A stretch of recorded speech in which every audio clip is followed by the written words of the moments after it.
you're looking at 355 years in prison. That's 71 acts of fraud. Sends us an email where he shows us a step-by-step guide of how to sand off Chinese markings on wooden crates. But it was just super obvious what we had done, and it was all in email. I showed my lawyer, and he's like, yeah, there's no way you're gonna win. So we ended up winning the contract at 298. Turned out we were way more competitive than everyone else. David Packouz. David is a former weapons trafficker. His story was portrayed by Miles Teller in the hit movie War Dogs. He also is the founder of War Dogs Academy, InstaFloss, and Singular Sound. Ladies and gentlemen, welcome to the stage, the man, the myth, the legend, David Packouz. Government, they're not necessarily the best at paying things, certainly not upfront. Where does the cash flow come from? They went from being dead broke to being multimillionaires just from the inspiration from the movie. I think they recently won a $9 million contract, but the details are actually somewhat complex. Listen, I want to get into it. I'm super excited to meet you. I'm obviously a fan of the movie. I'm Jewish. My best friend who I met when he came from Russia in 1989. I met him in Hebrew school. We've been friends since I was 9 years old, and we started Cardiff together. I see so many similarities, like in your story and our story, albeit more chaos on your side of the fence.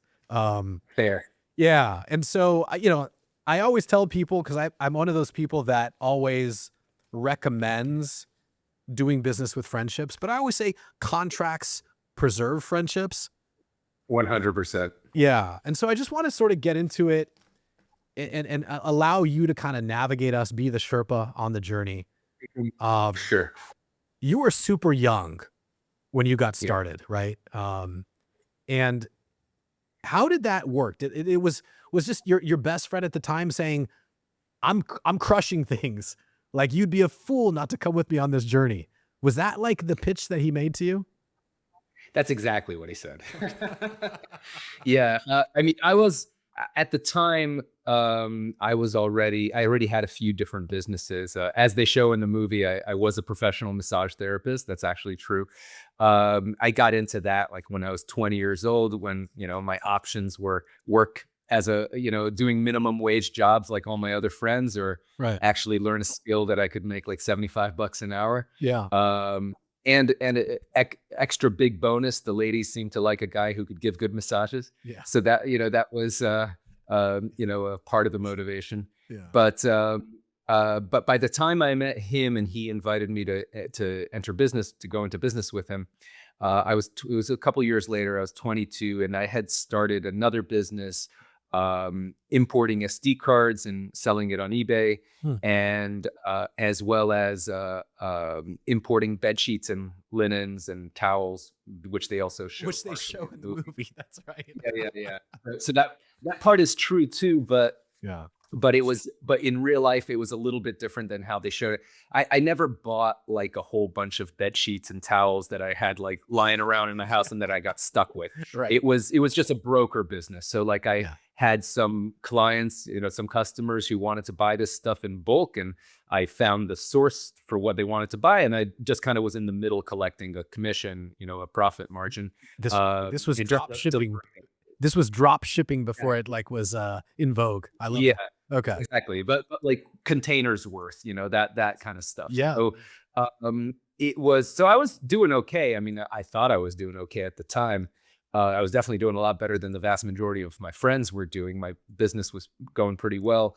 But then I met Efraim and he was like, oh, how much money are you making? And I like at that point, I was like 22 years old. I had like saved up about $100K. So pretty good for a 22-year-old, or at least I felt so. Yeah.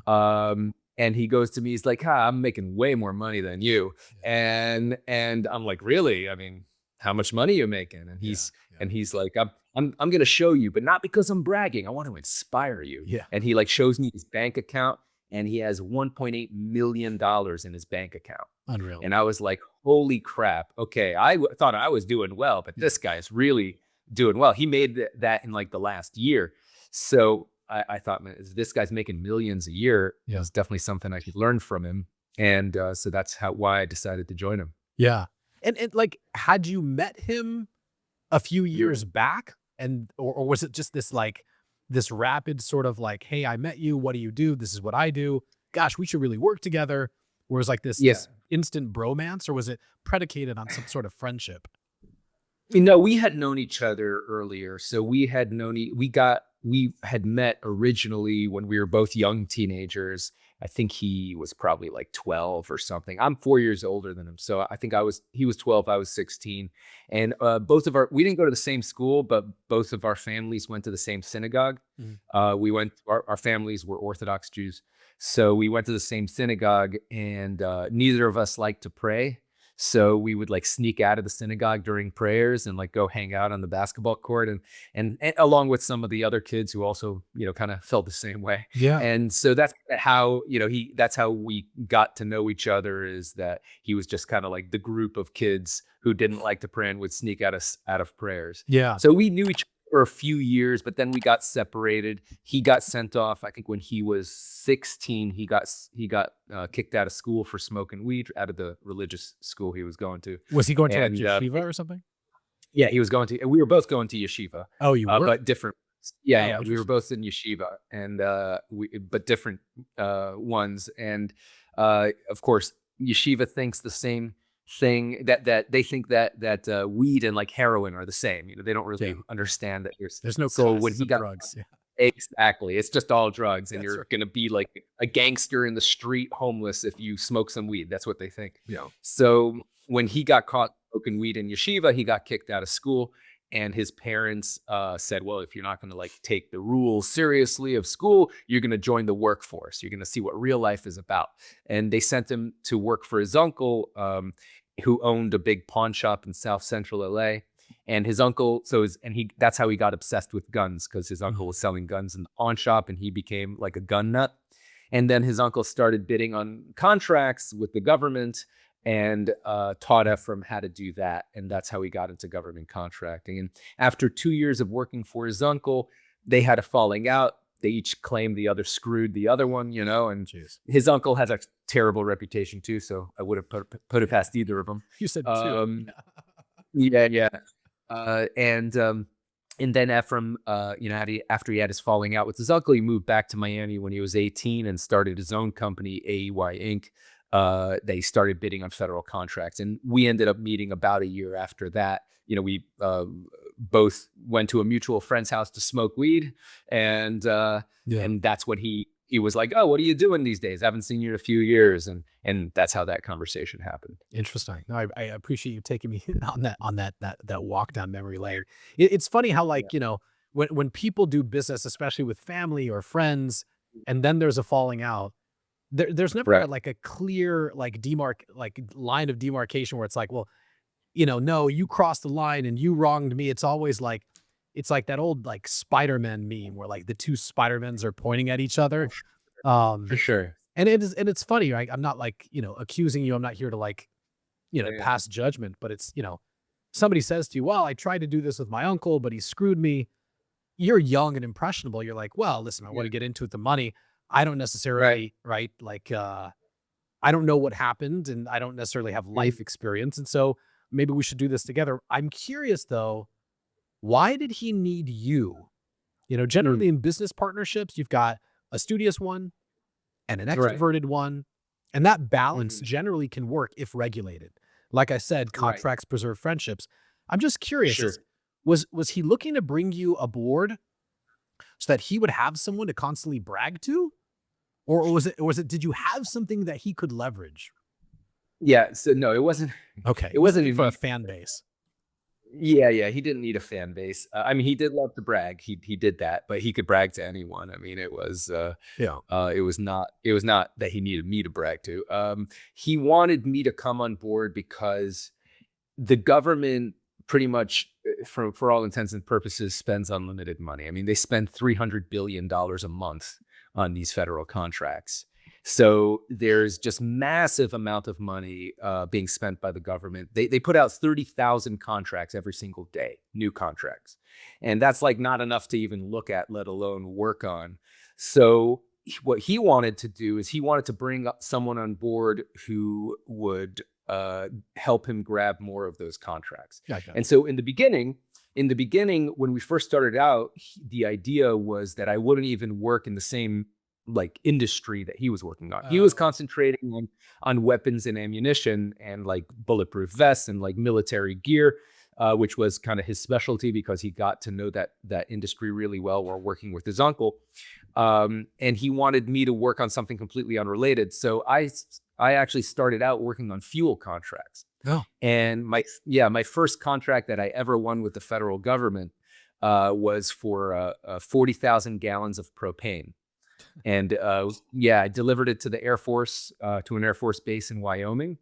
And we made a total of about $16,000 in profit, which we split 50-50 at the time. Yeah. So it took me about 3 weeks worth of work. So, like 3 weeks worth of work, and I made $8,000, and that was my first contract. And, you always start small, and before they let you get to the bigger contracts, you have to have what they call past performance or proof that you've done this kind of business in the past before they award you. These days, the limit is $250,000. Anything above $250,000, they'll require that you have past performance. But you could win anything under $250,000 contract with zero experience, zero proof that you've done this business before. So that's why I was going for these small fuel contracts to build up the reputation so we can go for the larger ones. And it was something that he was completely unaware of and no experience in. So it would just expand the business. And that was the idea. That's how it started. Eventually, he just was doing so much work with the military side that he just needed me to help him with that. And that's kind of how I got involved with that. Yeah. It's so interesting. You said like, I just jotted down a few notes, but you're like, all right, well, Yeah. it's $300 billion a month of contracts that they're putting out into the market. And there's 30,000 contracts a day that they're publishing. A day. Yeah.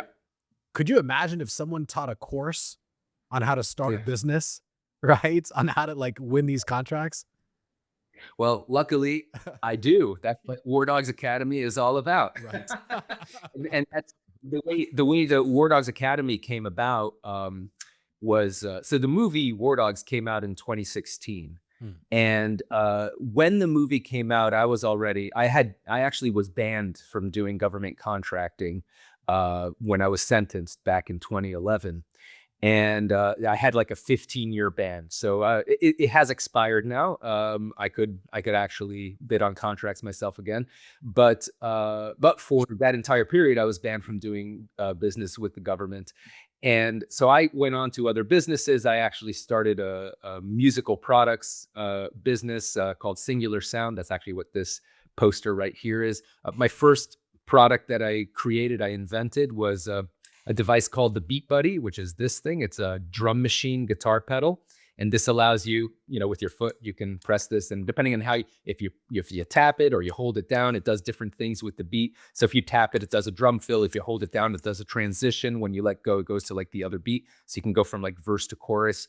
So this became a very successful product. A lot of very famous musicians use it. And this launched my company, Singular Sound, which we've created 7 other products as well, all for musicians. So that's all to say that by the time the movie came out, I was completely out of government contracting, and I was completely focused on designing products for musicians and growing Singular Sound. And so as soon as the movie came out, I started getting floods of people just contacting me by every method they could find. Yeah. Some people would find my email address somewhere, but a lot of people contacted me through like Instagram or Twitter or whatever. And they were all begging me to like teach them how to do this business. Right. Because government contracting, the general idea is a very simple one. You sell to the government, right? And the government buys literally everything. But the details are actually somewhat complex, and there's a lot of detail that goes into it, and a lot of ways you can mess up. And so it's got a high learning curve. And there isn't that much information out there, at least not in a digestible way. So I was already so burned by government contracting because of my experience with Efraim. He still owes me $5 million.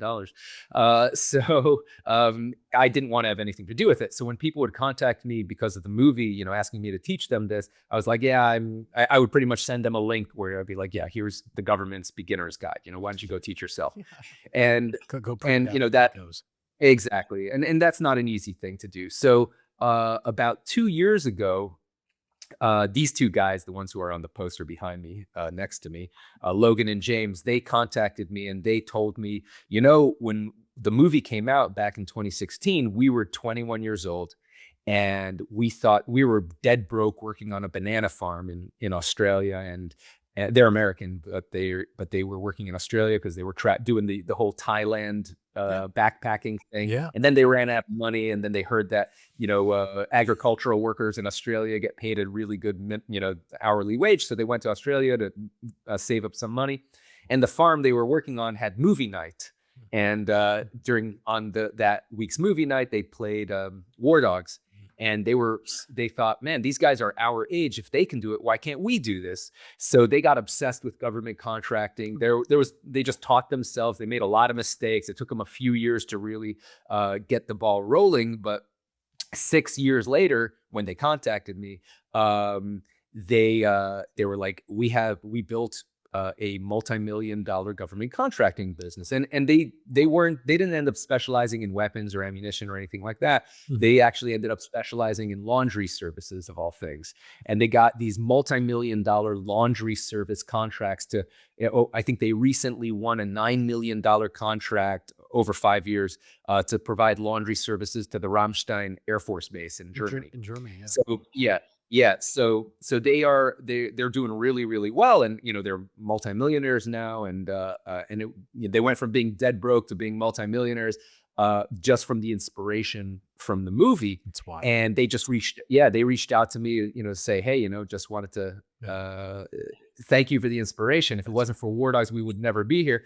And I thought to myself, I have so many people asking me to teach them this stuff, and these guys taught themselves the business, which is super impressive. And they're currently have these big active contracts, so they're as up to date as they can be. And so I pitched them. I'm like, hey, why don't we start something to teach people how to do government contracting? And they loved the idea because a lot of people all their friends were asking them, how do we get it? How to do it well? And how do we get your success? And they didn't really, they were like, it's not worth teaching two people how to do it. But they saw the potential of actually making something that could reach a lot of people. And so just a little under 2 years ago, we launched War Dogs Academy. And it's been amazing. So far, that have been reported to us, and we're sure there's a lot more.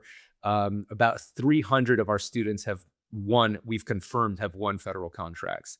So they've actually made money. Jeez. And we know there's a lot more because occasionally we'll hear from somebody like, oh yeah, I went in, through your course a year ago and it's been amazing. And, it's like the first time we hear from them in 9-10 months. So we know there's a lot of people who just don't tell us when they are successful. Right. And so it's super cool because the average student that have reported to us, of course, they win. Their average contract is like $88,000 with like a $13,000 profit margin. So that's what I was going to ask. So I was going to ask you about profit margins, right? Okay. Yeah.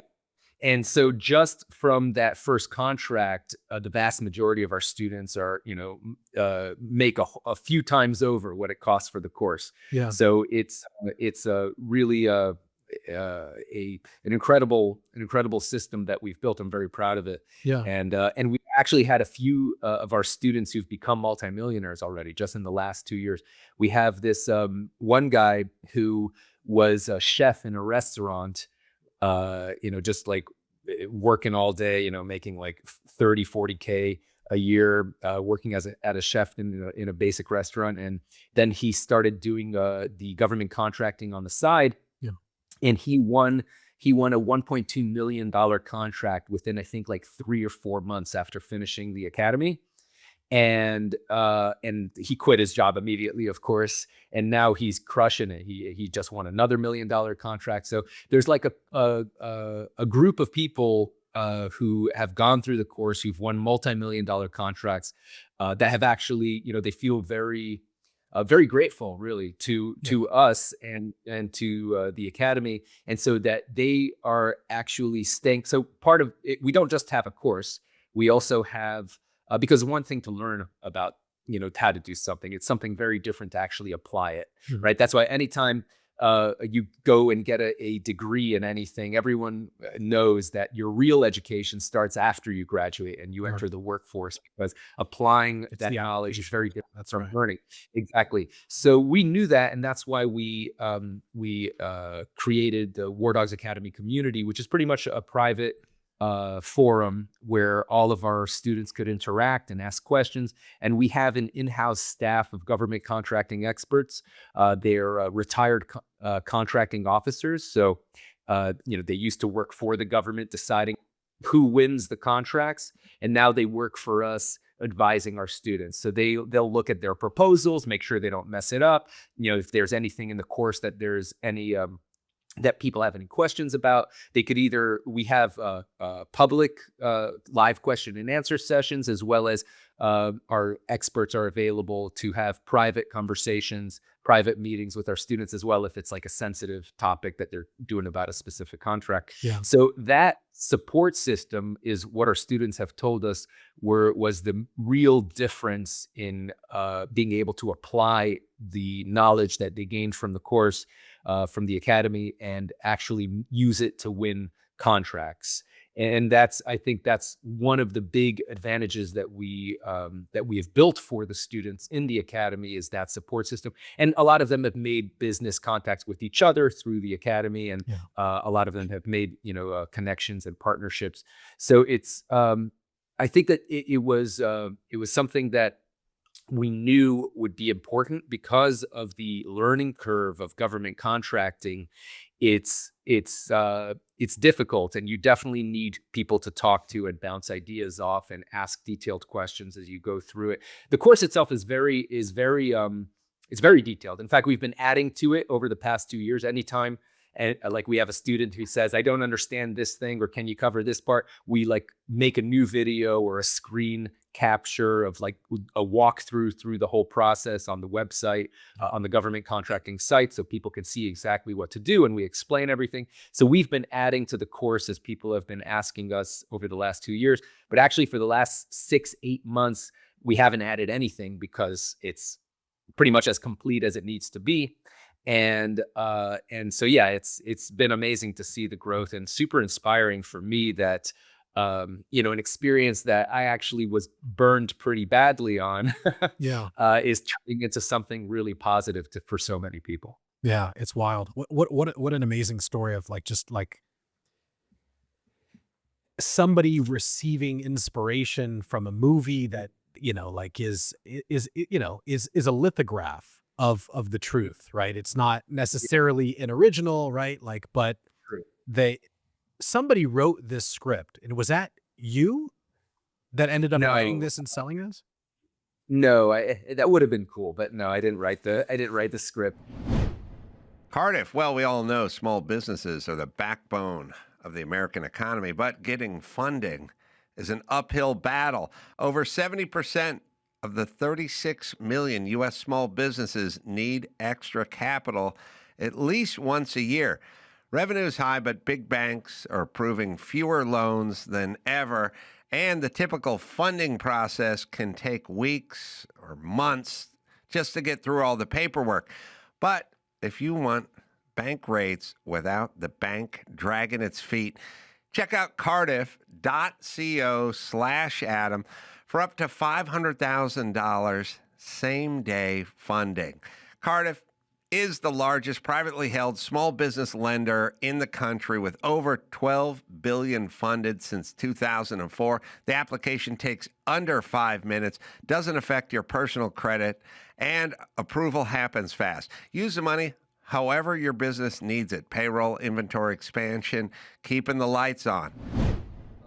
The way the movie happened was there was a Rolling Stone article written by a journalist named Guy Lawson. And he wrote, it actually took him 3 years to write this article, because he made a deal with my lawyer and lawyers for the other people involved that he wouldn't publish anything until all our legal jeopardy was done. Okay. And that it took him 3 years to go from charging us to actually sentencing us. So he spent the entire 3 years like researching, and there was a court case. One of our investors, Ralph Merrill, who's in the movie as they portray him as this like Jewish laundromat owner, but in real life he's actually Mormon. So, and he doesn't own laundromats. He's Mormon. Machine gun factory. He's Mormon, and he owns a machine gun factory. Makes complete sense. Absolutely. Yeah, it makes more sense than the way they portrayed it. I guess they were just leaning into the whole Jewish angle of in the movie.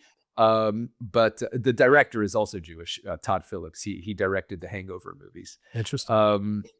Yeah, and he also directed the Joker with Joaquin Phoenix after War Dogs. Oh, interesting. So War Dogs was his transition from comedy, from The Hangover to drama Joker, which ironically isn't very funny. But so what happened was, Guy Lawson, he wrote this very long Rolling Stone article. And Todd Phillips, the director of the Hangover movies, he saw that article and thought it was a super cool story and decided to option the rights for that story. Now, the way it works, for people who don't know, that when they don't actually have to get my permission to make a movie about me. It's people think they do, but they don't have to, because of the First Amendment, right? Freedom of speech. Anyone can make a piece of art, so to speak, about any public figure. And once your name appears in the newspaper or on TV, you're officially considered a public figure. And then anyone can make a movie about you using your real name, and they don't even have to have any semblance to the actual truth. They could make up whatever they want, it's freedom. Well, let me ask you a question. What if you would have copyrighted, like, let's say, for example, you have a unique name. What if you copyrighted your name, or, like looking back on it in retrospect, right? Could you have preserved the rights to your story? I've never actually looked into the copywriting a name. I didn't know that is something you can do. But it's an interesting copyright law question. Yeah. If you can copyright a name. But I do know that the courts have ruled that a public figure can be made. There can be any art made about any public figure, and that public figure has zero control over the content of the art, as well as, and it's not required for the makers of it to compensate that public figure for using their name. Unbelievable. So I think people get astonished, right? People be astonished to learn that. They're like, he's probably seen on $20 million in royalties for the movie. I wish. Yeah, no. So they didn't have to give me anything. They didn't need my permission. They didn't need to give me a penny, but they did want my involvement in the movie to make it more realistic, because they were going to advertise it as based on a true story. And so then they wanted it to have a bit more realism. So they optioned my life right, as they call it. And just to get my cooperation, not because they had to. But as part of that, they told me, I'm like, we're going to option your life rights, but you get zero creative control. I mean, we are going to take your advice into consideration, but you don't have any power to change the script or production in any way. And I was like, whatever, I'm just happy to get paid something, which they didn't have to give me at all. So what happened was, the original screenwriter for War Dogs, his name was Stephen Chin.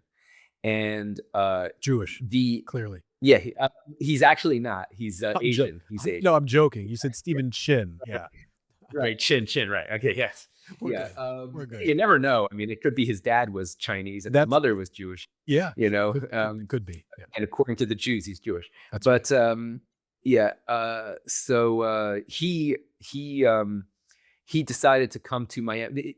Originally, the studio didn't even want him to interview me. They were like, we just want you to make a good movie. We don't even really care how close it is to the truth. But Stephen, takes pride in his work, and he wanted to at least have as close to the truth as possible. So he came into Miami, and actually under his own expense, interviewed me for about a week, a few hours a day, recorded all the conversations, and he based the first iteration of the screenplay on those interviews.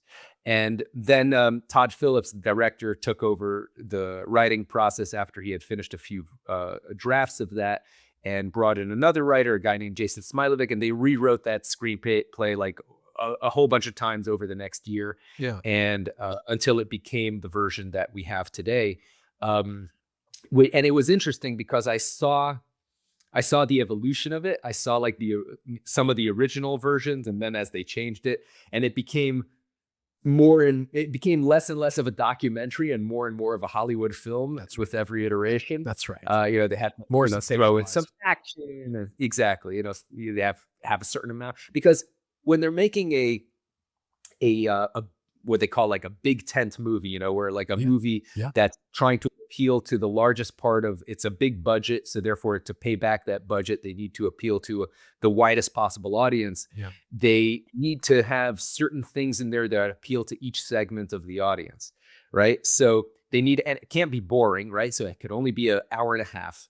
It needs to have a very clear arc of a rags to riches to disaster to resolution. That's right. Right? Any Greek tragedy, right? Deus ex machina. The classic heroes arc, whatever they call it. And so one thing, just to give you an example of one way they changed the movie to appeal to a larger audience, during so in the movie, there's this kind of like this one thread that I'm lying to my girlfriend about being an arms dealer. Right. And eventually she catches me, like for some reason I hid money under the sink. They don't really explain why, but but that's, that kind of becomes a whole thing. And in reality, my girlfriend knew the entire time, and she had absolutely no problem with it whatsoever. In fact, she was constantly pressuring me, you need to go and make some money, go sell some guns, And so like she was all in. As long as I was making money, she was totally supportive. And but they changed that in the movie because they needed the relationship drama, right? Because they knew that this is, because it's a guns and business type of movie, the vast majority of the audience would be male, and some of those guys are going to be dragging their girlfriends along to the movie, and they wanted to give something for the girls to like, and the girls like relationship drama, so they created this whole relationship drama story arc to appeal to the women in the audience. That's right. And so that's kind of how they design these movies and write these scripts. That's the thinking that goes into it. Yeah, that's just interesting. So I'm not asking for like dollar figures, but like you were interviewed for a certain amount of time, and obviously like, you didn't have rights to the movie, right? They could choose how they wanted to and to what degree they wanted to embellish the story. But would you say that the money that you earned, and again, this is like, if I've got my timeline right, 2011, you're sentenced, right? Movie comes out in 2016. So I would imagine that between 2011 and 2016, it's not a lot of money coming in, probably. Would you say that the money that you earned from participating, right, in the building of the script, would you look back on that and say like, yeah, that was worth it? I mean, it was definitely worth it. You mean, well, I guess the question is, what is it worth? Was it worth getting in trouble and the whole thing? No, that's not, no. That is not, I'm not drawing some sort of false equivalency with like, like I got arrested and indicted and, it was in house arrest for, no, I'm not saying that. I just, was it worth working on the set, like having that experience, meeting these folks? And because, I have a follow-up question for you after this, but like the money that you earned, was it significant? Yeah. So I'll tell you ballpark ranges. I don't mind. I pay my taxes. I'm not hiding too much. Wesley Snipes. Exactly. So the way it usually works, and obviously this is different for every situation, right? Because it depends on, like anything, right? It depends on the competition in the market and how badly they want the story. So with us, unfortunately, only Todd Phillips was very serious about the movie. There were other people who were thinking about it, but they didn't really give us an offer. So usually you can get much higher amounts of money when you have people competing for the story, and then there's a bidding war that goes on, and then it could get something significant. But when there was only one real interested player in the market, our negotiating leverage was somewhat diminished. Yeah.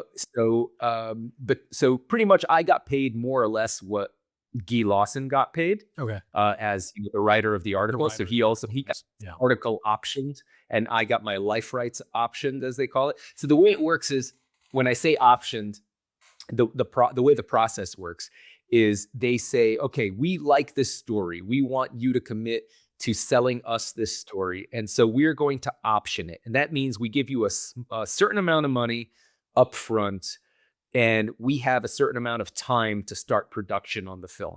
So I think I'm trying to remember when exactly the Rolling Stone article came out. I think it was around in 2011 or 2012 when the Rolling Stone article was actually published.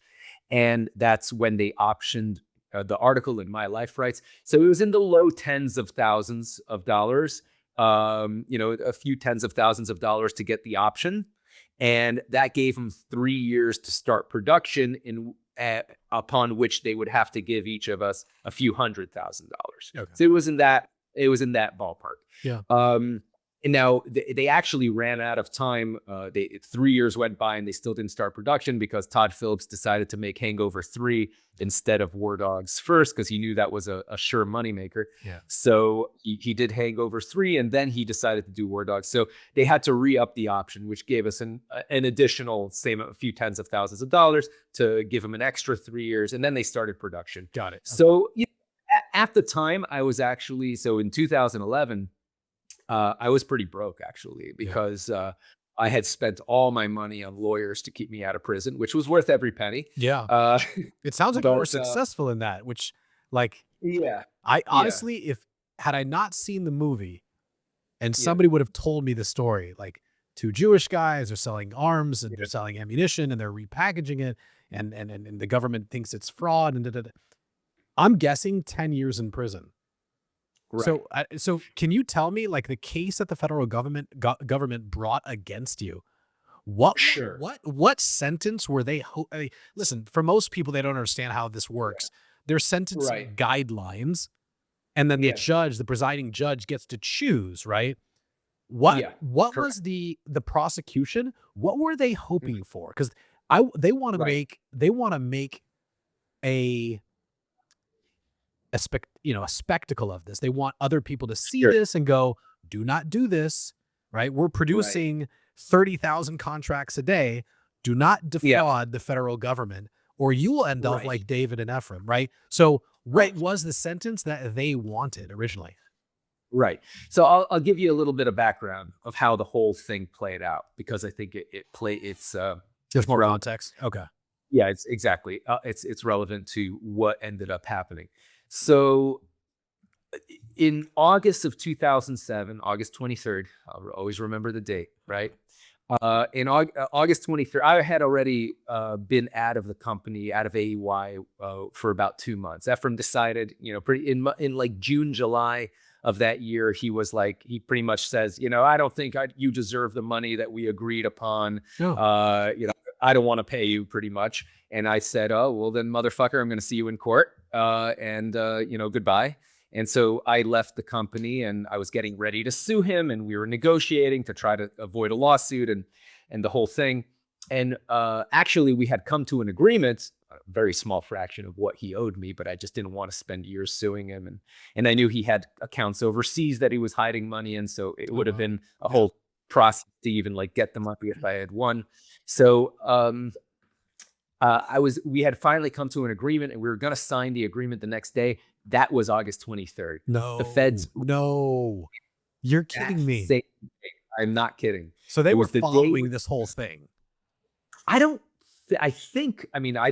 but I honestly think it was a coincidence. Oh my God. I think irony. I think they, Yeah, I think they were. I mean, they must have been planning this For sure. search For operation, sure. this search operation for a while.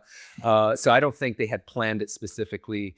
And I don't think. I mean, I'm sure they were in our emails, but yeah, I don't think that they did. I never got the impression that they did that on Okay. purpose. They never mentioned anything. Just like that. happenstance. So it just happenstance, exactly. So and my lawyer told me it's probably a good thing that happened that way, because then you didn't get paid and less likely you go to prison and all that. Okay. You know, and less likely they'll come after you for the money. So anyway, so it's probably a lucky thing from a legal perspective, if not necessarily a financial perspective, but maybe a financial perspective too. Right? You know, there's no way to know how that would have played out.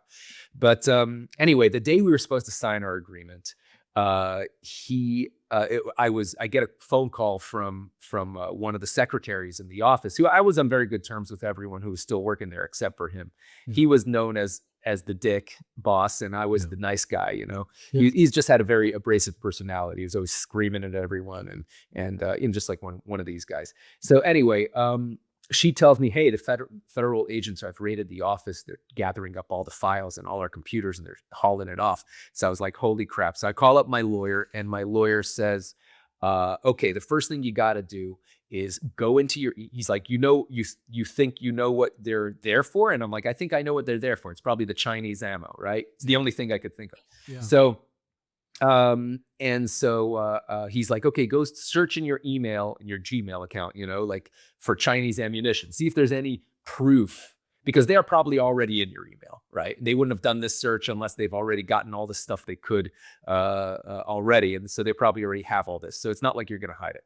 Go and look in your email, see if there's any proof. And I searched in my email, and unfortunately for us, we had terrible OPSEC, right? We had terrible operational security. Yeah. We had started off with good operational security. Or like when we had decided to repackage the ammo, Efraim told everyone, he's like, we're not talking about this by email, phone calls only. Yeah. And then, but like there was really tight deadlines on deliveries, and there were multiple time zones. We were dealing with people in the United States, in Eastern Europe, in Afghanistan, and we were like all running on low sleep. And then at some point, Efraim, he didn't like trust the guy we had in Albania.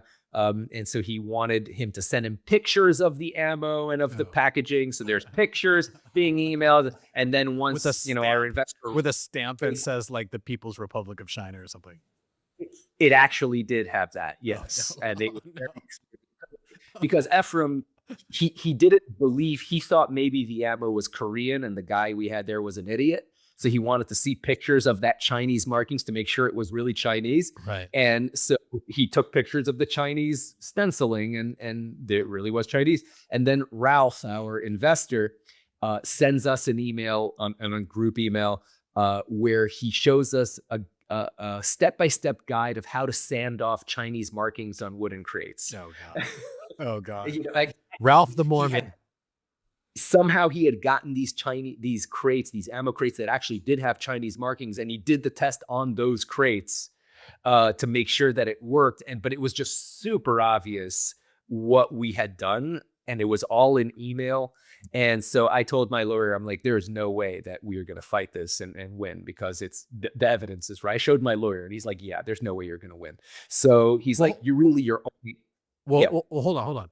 Before you tell the full end of the story, tangentially, I'm so interested in this. Sure.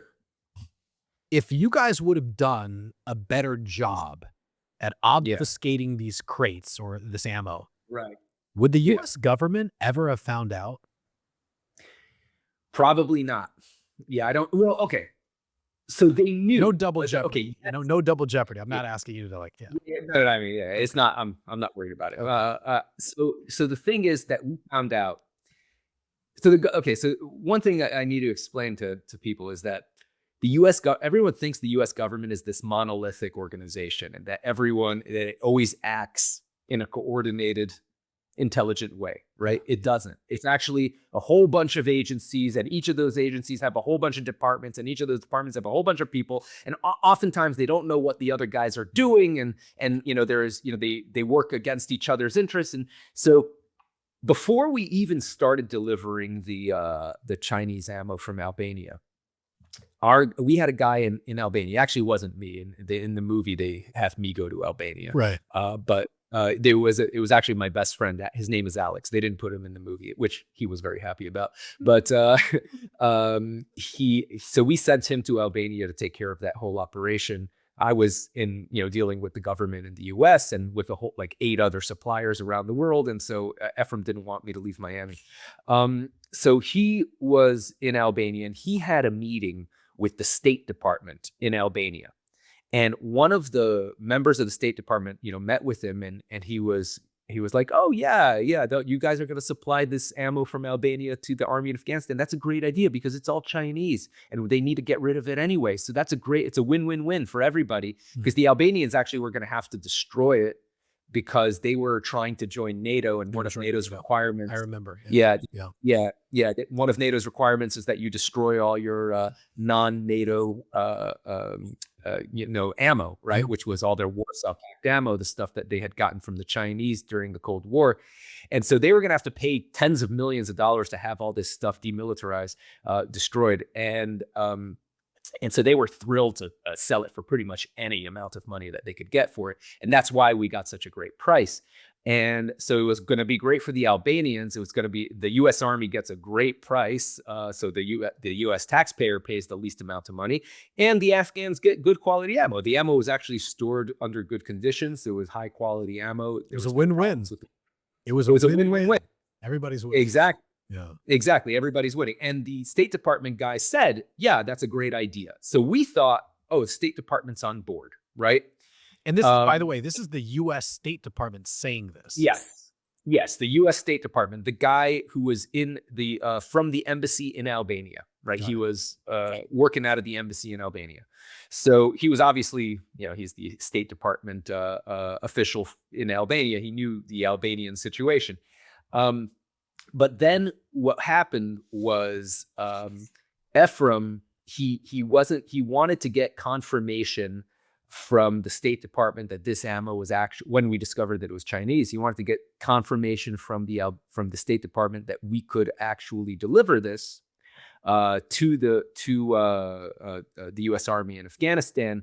And so, but he didn't want to tip them off because it's different parts of the State Department. Like, even though the guy in Albania say that's a great idea, maybe the guys in Washington will be like, oh no, this goes against our policy, right? So he didn't want he wanted to get it in writing, right? Because that would shield us. Smart, yeah. So what he did was, but he didn't want to tip them off in case the answer was no. So he didn't actually tell them what was happening. He sent an email to the State Department asking them if the ammunition is in it comes from a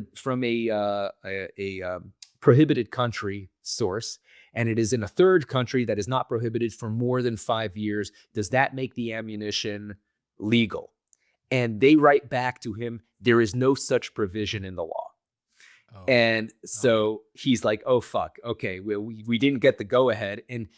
And now the thing is, what he should have done really was he should have pointed out, but then if he had done this, it would have tipped him off, which is why he didn't want to do it. The ammunition came from China in the 70s. It was before it was that old. It was from the 70s. Whoa. And that was when I think it was the Albanians made an alliance with the Chinese because they left their association with the Soviet Union. Albania was being run by this crazy dictator who thought the Soviets weren't true communists, but that the Chinese were. And so he thought that he would be invaded by the Soviets and by NATO at the same time. And he's this tiny little country about to be invaded by these superpowers. So he got as much ammunition and military equipment from the Chinese as he could and built a network of bunkers all over the country so it would be safe from bombardment. And his plan was total war, he called it, that every man, woman, and child in the country becomes a soldier and fights to the death if he gets invaded by the Soviets or by NATO. So, of course, that war never happened. And so Albania became per capita the most armed country on earth by the time the Cold War was over. Just a side little note. There was one point after the Cold War ended where the Albanian economy collapsed and the money was worthless. So people used ammunition as currency. Oh, interesting. Yeah. Yeah. So people would go to the store and you want a loaf of bread or some eggs, and they have a crate of ammo that they would pay with it. So that's how much ammo was in the country. But anyway, the the arms embargo against China was put in place after the Tiananmen Square massacre in 1989. Right. So it was only illegal to do military business with the Chinese after 1989. So this ammunition that was given to the Albanians did not violate the terms of the embargo.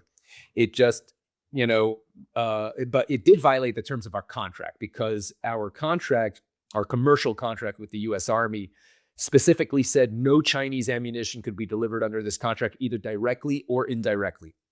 And they didn't mention the embargo. They didn't say no ammunition that violates the embargo. They just said no Chinese ammunition. So we knew that this ammo it might not violate the terms of the embargo, but it did violate the terms of our contract. And so Efraim didn't want to risk. He thought that, hey, if we ask for waiver from the Army, which they probably would have given us in retrospect, because it turns out that the Army knew about the Chinese origin too. We found that out later in court. Oh, wow. But at the time, we didn't know that they knew that. So he didn't want to risk losing our $300 million contract. So that's why he made the decision to do the repackaging and to hide it from them. But so fast forward a bit. And after the Army after the feds, the federal agents do implement a search warrant on AEY's office. And this is August 23rd, 2007. Exactly. August 23rd, 2007. And my lawyer says to me, oh, okay, they've got like a whole bunch of evidence against you. You have no, and he goes, I'll never forget it. He goes to me, he's like, let me ask you a question. And I'm not really joking about this. How much justice can you afford? He was pricey. Does he want to take you on as a client? That's exactly right. And it's like, how much justice can I afford? That's so great. That's such a great way to play it. What a criminal defense attorney. He really was. He really was. And I said, I mean, how much money do I need? Yeah. And he says to me, he's like, well, if you're going to really fight the feds in court and take it all the way to trial, you're going to need at least like $300K. That doesn't sound that bad. Well, it's not that bad if you have it, but I didn't have it. Okay. I had like $30K to my name, because I'd been living off my savings this entire time working with Efraim, because he hadn't been paying me. All the money we were making together kept on rolling into the next contract. What's the next deal? We were I see. Yeah, I see. Because we were financing it ourselves, and you need to finance these kinds of contracts. There was no bag of cash underneath the sink after all, right? No, there was no. Fortunately for me, there was no bag of cash. So I was running low on cash, and he had just informed me that all those millions of dollars that he owed me was not going to be coming anytime soon. So I told my lawyer, I'm like, I don't have $300K. And he's like, well, what about your parents? Can they remortgage their house and help you out? And I'm like, I'm not doing that to my parents, And hold on, just real quick. Yeah. You really didn't want to pull them into this, because you knew you were going to face hard time, right? Right. I mean, it was possible, but so my lawyer said, well, in that case, you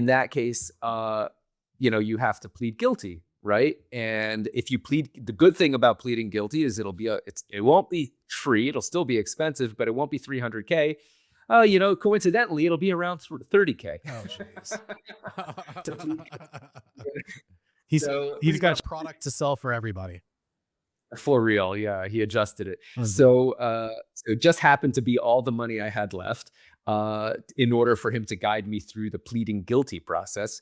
And the way it works is when you plead guilty, right? You make a deal with the government, right? It's called a plea agreement. That's right. Right? You sign a document that you and the prosecutors signed this document called the plea agreement. And in that plea agreement, you admit to all the things that you're guilty of, right? And they say in return for you pleading guilty and saving us the trouble and expense of taking you to trial, we're going to recommend to the judge to go easy on you, to give you the low end of the guidelines, right? And I love that, because they don't necessarily have to deliver on that. That is their recommendation, but that's right. But the judge can decide whatever he wants. Correct. And that's what they tell you in the plea agreement, is that as prosecutors, we don't control the judge. That's right. But the judge usually listens to us. Unbelievable. No guarantees, but it usually is very valuable for the prosecutors to recommend to the judge to give you the low end. So, but just to back up a little, before that whole thing happened. After the whole, I decided to cooperate, as they say, Right. right? In order, as part of the pleading guilty process that's required. Before they even charged me with anything, right? They sat me down, and the federal agents, and they said, okay, if you're going to plead guilty, you have to tell us everything, right? Because that's how the system works. You can't plead guilty and keep secrets. Now, if you're going to tell us everything, and if we're not going to tell you what we know, but you're going to tell us everything your that side. you know. That's right. Yeah. Exactly. And we're going to verify it against all the information we've already investigated. And if we think that you're withholding any information or changing even the smallest thing, your plea agreement goes out the window and you get zero credit for pleading guilty. And we're going to tell the judge to go extra hard on you because you're lying to us or withholding information. So they do that to scare the shit out of you, and it probably worked very works. well. Yeah. It worked Like it's perfectly. charged. I was very scared. I was terrified, and so of course I told them everything I knew. I mean, they were already in my emails. They knew, they had all that. So I told them everything I knew, and then after telling them, so it was actually one funny thing from that meeting. At the end of the meeting, they like wrap everything up, and they tell me, they're like, we bet you're probably wondering what we know already and whether we knew about this whole Chinese thing. So just so when we did the search and seizure warrant on AUI's office, we found a handwritten list in Efraim's handwriting of a to-do list on his desk. And one of the items on the to-do list was repackaged Chinese ammo. Small businesses are the backbone of the economy. Everybody knows that. But securing capital is a very difficult fight, which is why you need a partner that moves fast. If you want bank rates without the bank delays, Cardiff is the answer. Their application takes less than 5 minutes, has no impact on personal credit. Approvals happen in minutes with same-day funding. Banks try to lock out small businesses. Cardiff has the key. Big banks may not want to approve your business loans, but Cardiff does.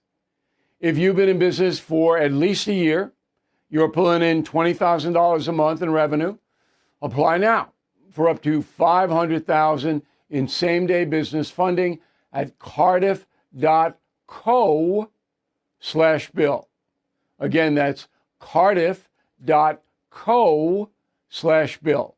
Real growth, fast funding, Cardiff. Borrow better. Yeah. Not great at CYA. No emails, right? Or maybe there were. There was a photo or something, right? Yeah. But the handwritten, thank God it wasn't in your writing.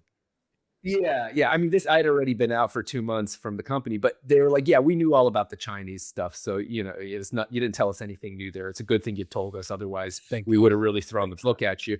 And then they told me, also Alex, who was our guy on the ground in Albania, they also interviewed him. He also was like, I'm not going down for Efraim. I'm just getting paid like a small amount of money for this. He didn't even have like a percentage of the business or anything like that. So he also started cooperating. And the agents told us, you guys didn't really make any money from this business. You're cooperating with us. So we're going to do our best not to charge you. Really, you're not the target of the investigation. So we're going to only charge Efraim. That's what they told us, right? And then 6 months go by and nothing happens, right? Nothing happens. And we're like, well, what's going on with this? They didn't charge Efraim. They didn't charge us. They didn't do anything. And you're not in we're custody or anything. You're at home, right? No. Yeah, no, I'm at home. I've not been charged with any crime. I'm just kind of like waiting for the shoe to drop, so to speak. No handcuffs, by the way. I don't think you talked about No, that. Nothing. Okay. Well, later we had to, after we pled guilty, they offered us a self-surrender option, so you can just go down to the courthouse and pay your bail and stuff. So we're held in a holding cell, but they didn't not like in the. It wasn't as dramatic. Okay, got it.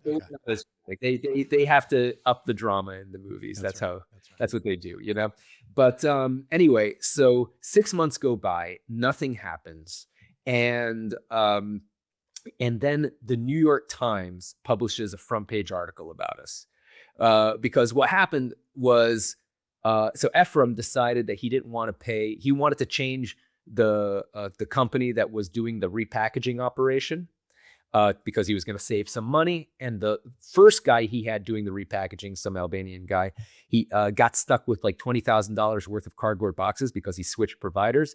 And that guy asked Efraim to pay him for it, and he refused to pay him that 20 grand. He was like, "Yeah, go fuck yourself," you know. No. And that guy got really pissed at Efraim for that, and decided to State Department.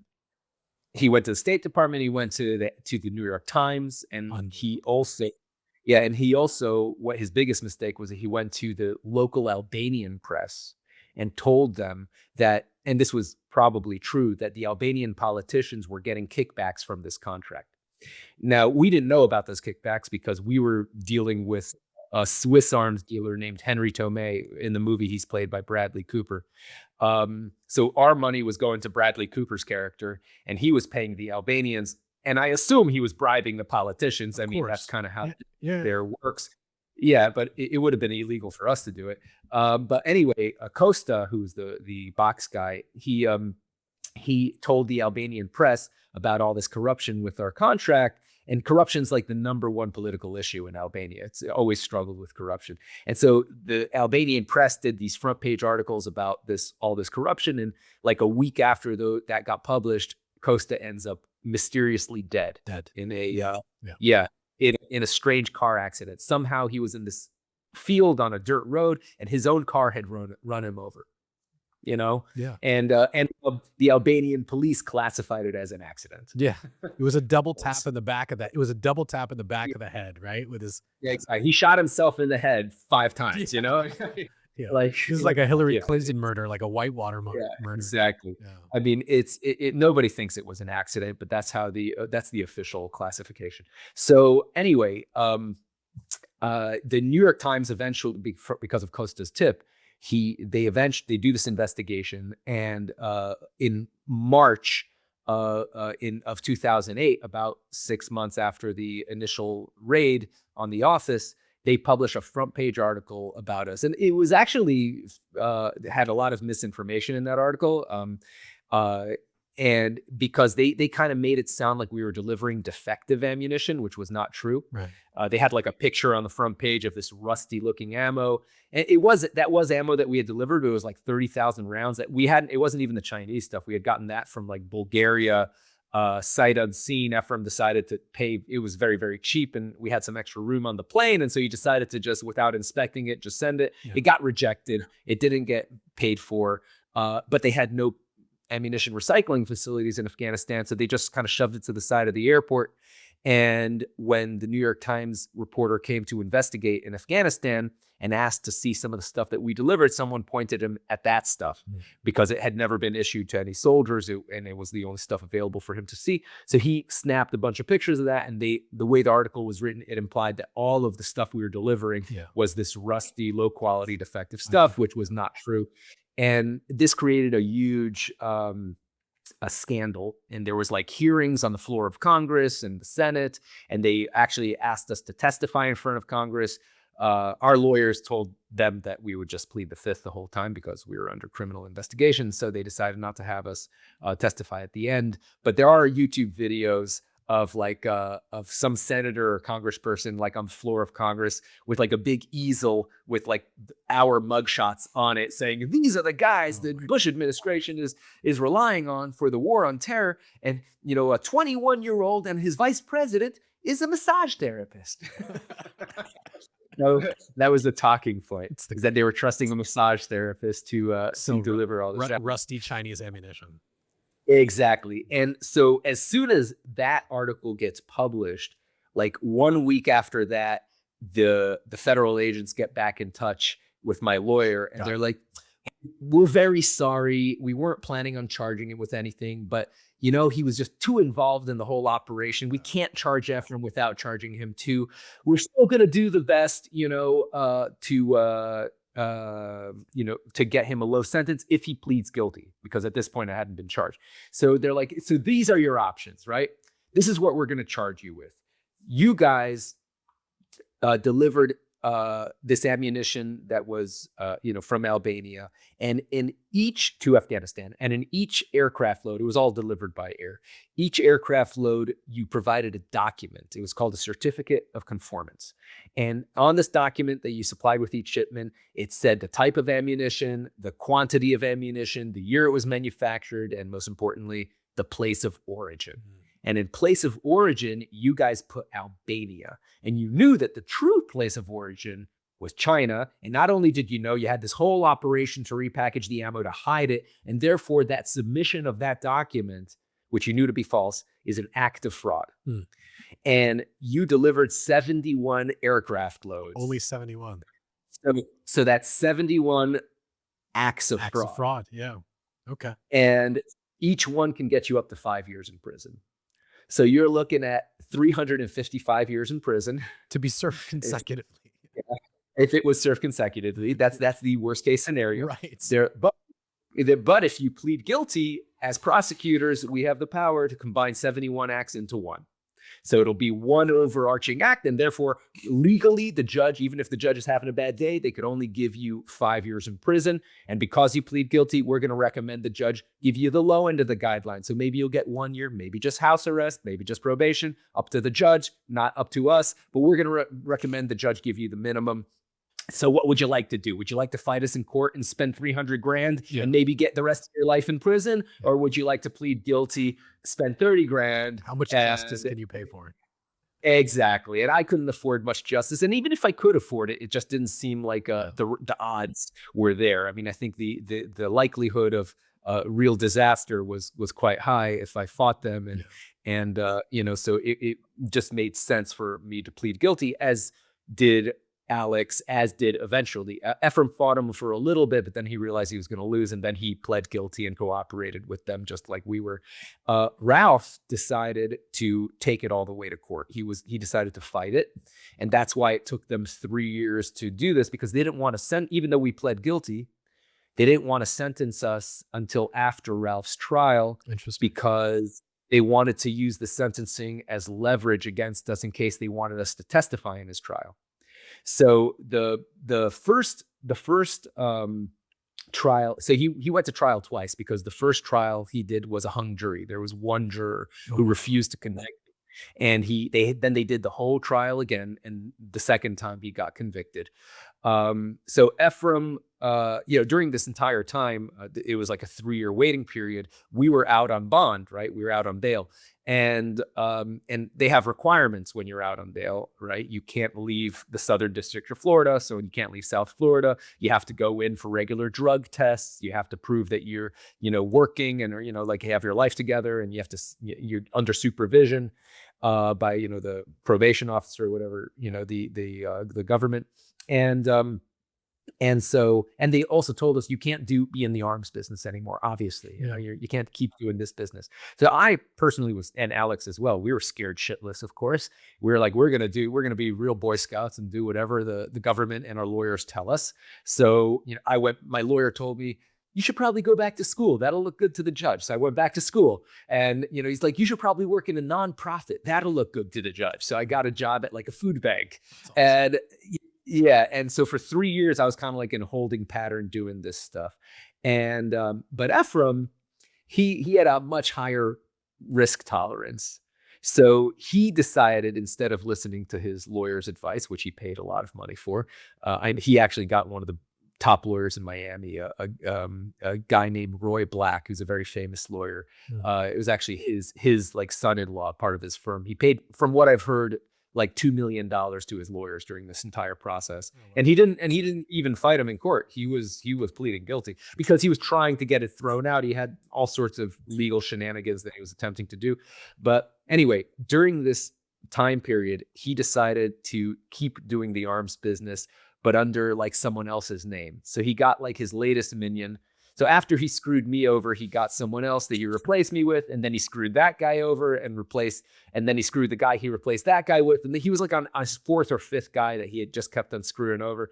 So his latest guy, he had that guy incorporate a company and was doing business under that guy's name, but the thing is, Efraim is like a real control freak, so he can't, when it came down, and he's very good at negotiations. I'll give him that. He's like a real bullshit artist, so he can really talk your ear off, and he's very, very good with lying. So he can lie like really off, like right off the bat. Yeah. Yeah, exactly. With zero hesitation, he'll give you the most ridiculous big lie that if he thinks it'll help him. Right. So, he would like listen to his newest minion try to negotiate these deals, and then he was like a control freak, so he'd be like, "Oh, let me talk to the guy myself." So eventually, one of the guys he was talking to realizes who he was, and sees all the newspaper articles about him, and reasonably thinks that he's probably trying to entrap him in some sting operation to try to get his sentence reduced. Oh. And so this guy calls up the ATF, the Alcohol, Tobacco and Firearms Administration, and tells them, "Hey, I've got this convicted arms dealer who's trying to do a business deal with me. What should I do?" ATF tells him, "Why don't you introduce one of our undercover agents to him as your business partner?" Oh no. And the undercover agent gets on the phone with Efraim and says to him, "Yeah, I'd love to do this deal with you, but I'm the kind of guy who, needs to look you in the eye and shake your hand before, we complete a business deal." And Efraim says to him, "Yeah, I'm the same kind of way. That's how real men do business." So the undercover agent says, "Yeah, why don't you come visit us in Orlando and we'll finish this deal," knowing that Efraim is out on bail and he can't leave South Florida, according to the terms of his bail. So he also tries to convince Efraim to bring a gun to the meeting because he knows he's not allowed to have a gun as a convicted felon. And so Efraim, to his credit, did not bring a gun to the meeting, but the agent was prepared for that. And the agent, knowing that it's illegal for you to knowingly hand a convicted felon a firearm, what he does is he pops the trunk of his car, and he says, "Hey, Efraim, check out that gun I've got in there. It's the latest HK on the market." And knowing Ephraim's a gun nut, and Efraim says, "Oh man, I saw that thing. That thing looks sweet. Let me see it." Picks it up. "Oh, let's go to the range and pop off a few rounds. What can I say? I mean, once a gun runner, always a gun runner, am I right?" And the agent slaps the cuffs on his hands, and he's like, "You're a felon in possession of a firearm. You're under arrest." And so he invalidated the terms of his bond. He spent another year or year and a half or something like that in county jail waiting to get sentenced. Oh, and God. Which is, not pleasant. No. Yeah. And by the time he could have gotten actually 10 years for the gun charge. A felon in possession of a firearm has a maximum of 10 years in prison. Yeah, insane. Just for holding it. Just for holding it, just being in possession. The government. Yeah. Jeez. Yeah. That's just so. Yeah. It's diabolical. It really is diabolical, dude. Yeah. Yeah, it is. And he could have also gotten 5 years max for the fraud charge, which he pled guilty to. So he could have gotten 15 years total, but the judge decided to, the judge sentenced him to, I think it was to 4 years for each, but he allowed it to be done concurrently at the same time. Okay. Not so exactly, not consecutively. That's up to the judge's discretion. So he really, in real terms, he got a 4-year sentence for both charges.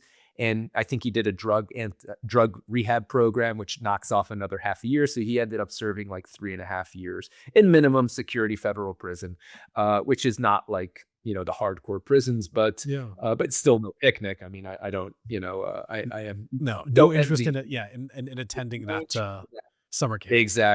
Exactly. So for me and Alex, we got sentenced. We were obviously perfect Boy Scouts during this period, and because out of absolute terror of what might happen otherwise. And which our lawyers very strongly drilled into us how serious this was, which is what we paid them to do.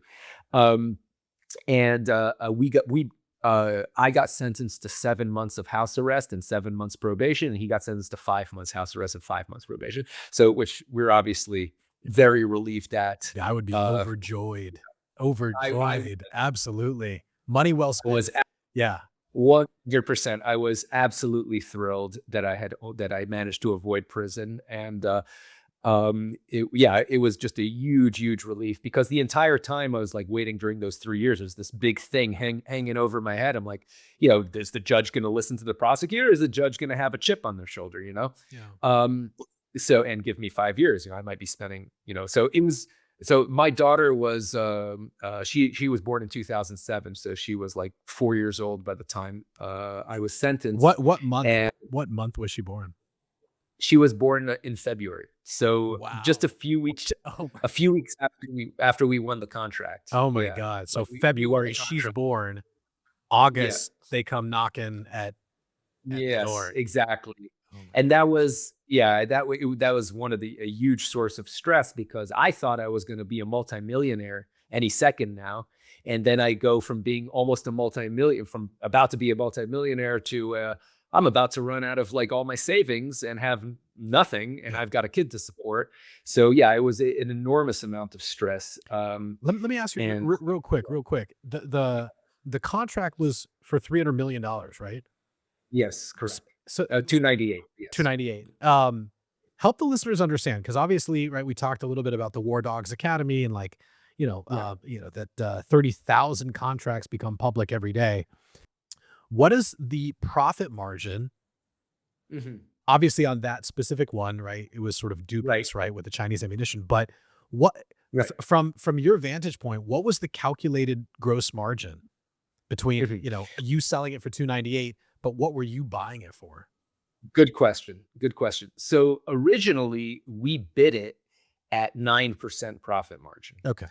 because the thinking was actually that everyone, because it's a huge contract, so it was going to be a competitive contract. Yeah. We thought everyone else was going to bid it at 10, so we figured we'll bid it at 9 to undercut them. Yeah. Then Efraim started it's actually funny, before we submitted the bid, Efraim had this like huge crisis where he thought, well, someone else is going to think the same thing we're thinking, so they're going to bid it at 9, but maybe we should bid it at 8, so that we undercut those people who are bidding it at 9. And he kind of went back and forth, and it was like the day of the deadline to submit the bid, and we had to submit this in paper format, so we needed to get to the post office. Oh, wow. They weren't accepting digital submissions for this one for some reason, maybe because it was such a big contract. And like he just couldn't decide. He was going back and forth, and we were running out of time. It was like already 4:00, and the post office closed at 5. And finally, he was like, I can't leave that much money on the table. I'm just going to do 9. And we have to like print. We adjust the numbers last second. We print out all the papers. And then like it was like a 4:45, and so we go to the post office, and he's like driving like 60 miles an hour down like residential roads. He went to try to get to the post office. He like skids in front of the post office, doesn't even park the car. The post office employee was about to lock the doors of the post office. He like pushes the guy out of the way, like, this is a matter of national security. We have critical documents for the U.S. Army in the war on terror. You have to let us through. And we got it at literally the last second, submitted. So we ended up winning the contract at 298.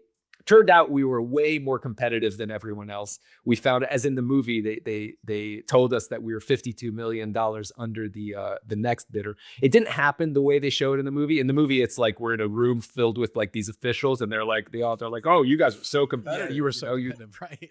So it wasn't that dramatic. Yeah. It was, so the way it actually, they did tell us that, and that actually is a real number. And they tell you left money on the table? So they're not allowed to. Okay, it's illegal. That makes more sense. It's illegal.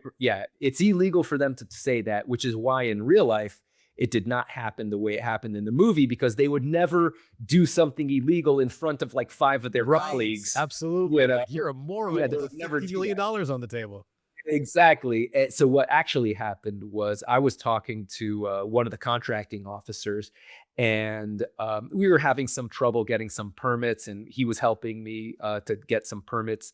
There's a lot of permits involved when you're moving military goods overseas. So he tells me, he's like, we're really, I'm going to run this up the chain of command in the Pentagon to make sure that you have all the support you need to get these permits, because we really want to help you. You guys were just so competitive that we really want to see you succeed. Oh my God.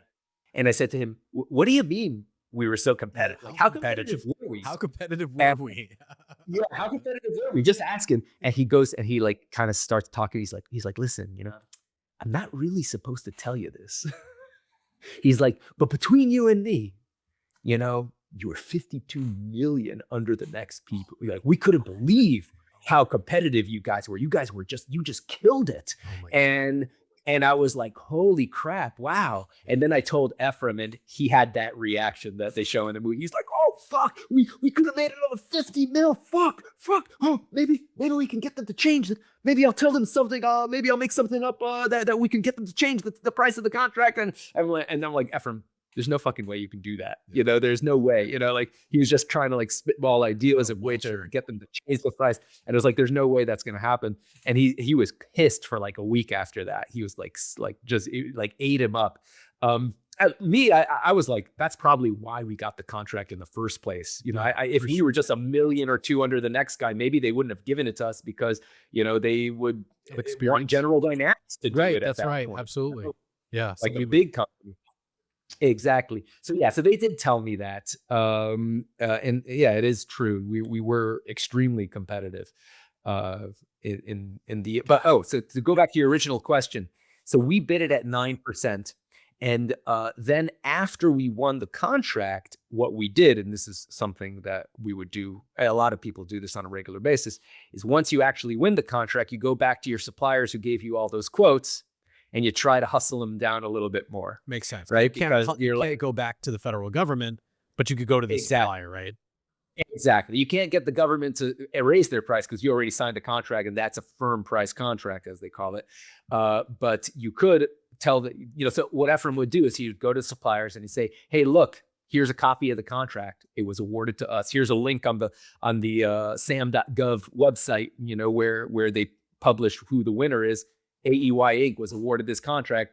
It says 298 million right there. We own the contract. We have the contract. So now it's up to you whether you want to be one of our suppliers. And I know you gave me a quote for us to bid this contract, but since that time that you gave me the quote, we got some other quotes, and they're a little more competitive than you. So would you like to revise your quote in order to be more competitive so that we would do business with you? And he would play all of them off against each other. Unreal. And eventually we also found a few new sources in the few months after we won the contract. So at the end of the day, we ended up having about a 20% profit margin on average. Oh my God. Yeah. Well, listen, that is insane because I'm not good at math, but I am. I'm joking. I'm Jewish, but $60 million profit margin. Exactly. Oh my God. So you must have fought, go out and get the Lamborghini, right? Like get the boat. I did. Yeah, I mean, I didn't. I bought an Audi actually, an A4. I wasn't that conservative. Yeah, that is conservative. Yeah, but I went from a shitty Mazda Protege to an Audi A4. It was a big step for me. Unreal. Yeah. I just that's so interesting. Like the idea that these profit margins exist, but it still doesn't answer the question. Your two kids. Right. And you're procuring these arms from half a world away in Albania, Chinese ammunition. Yeah.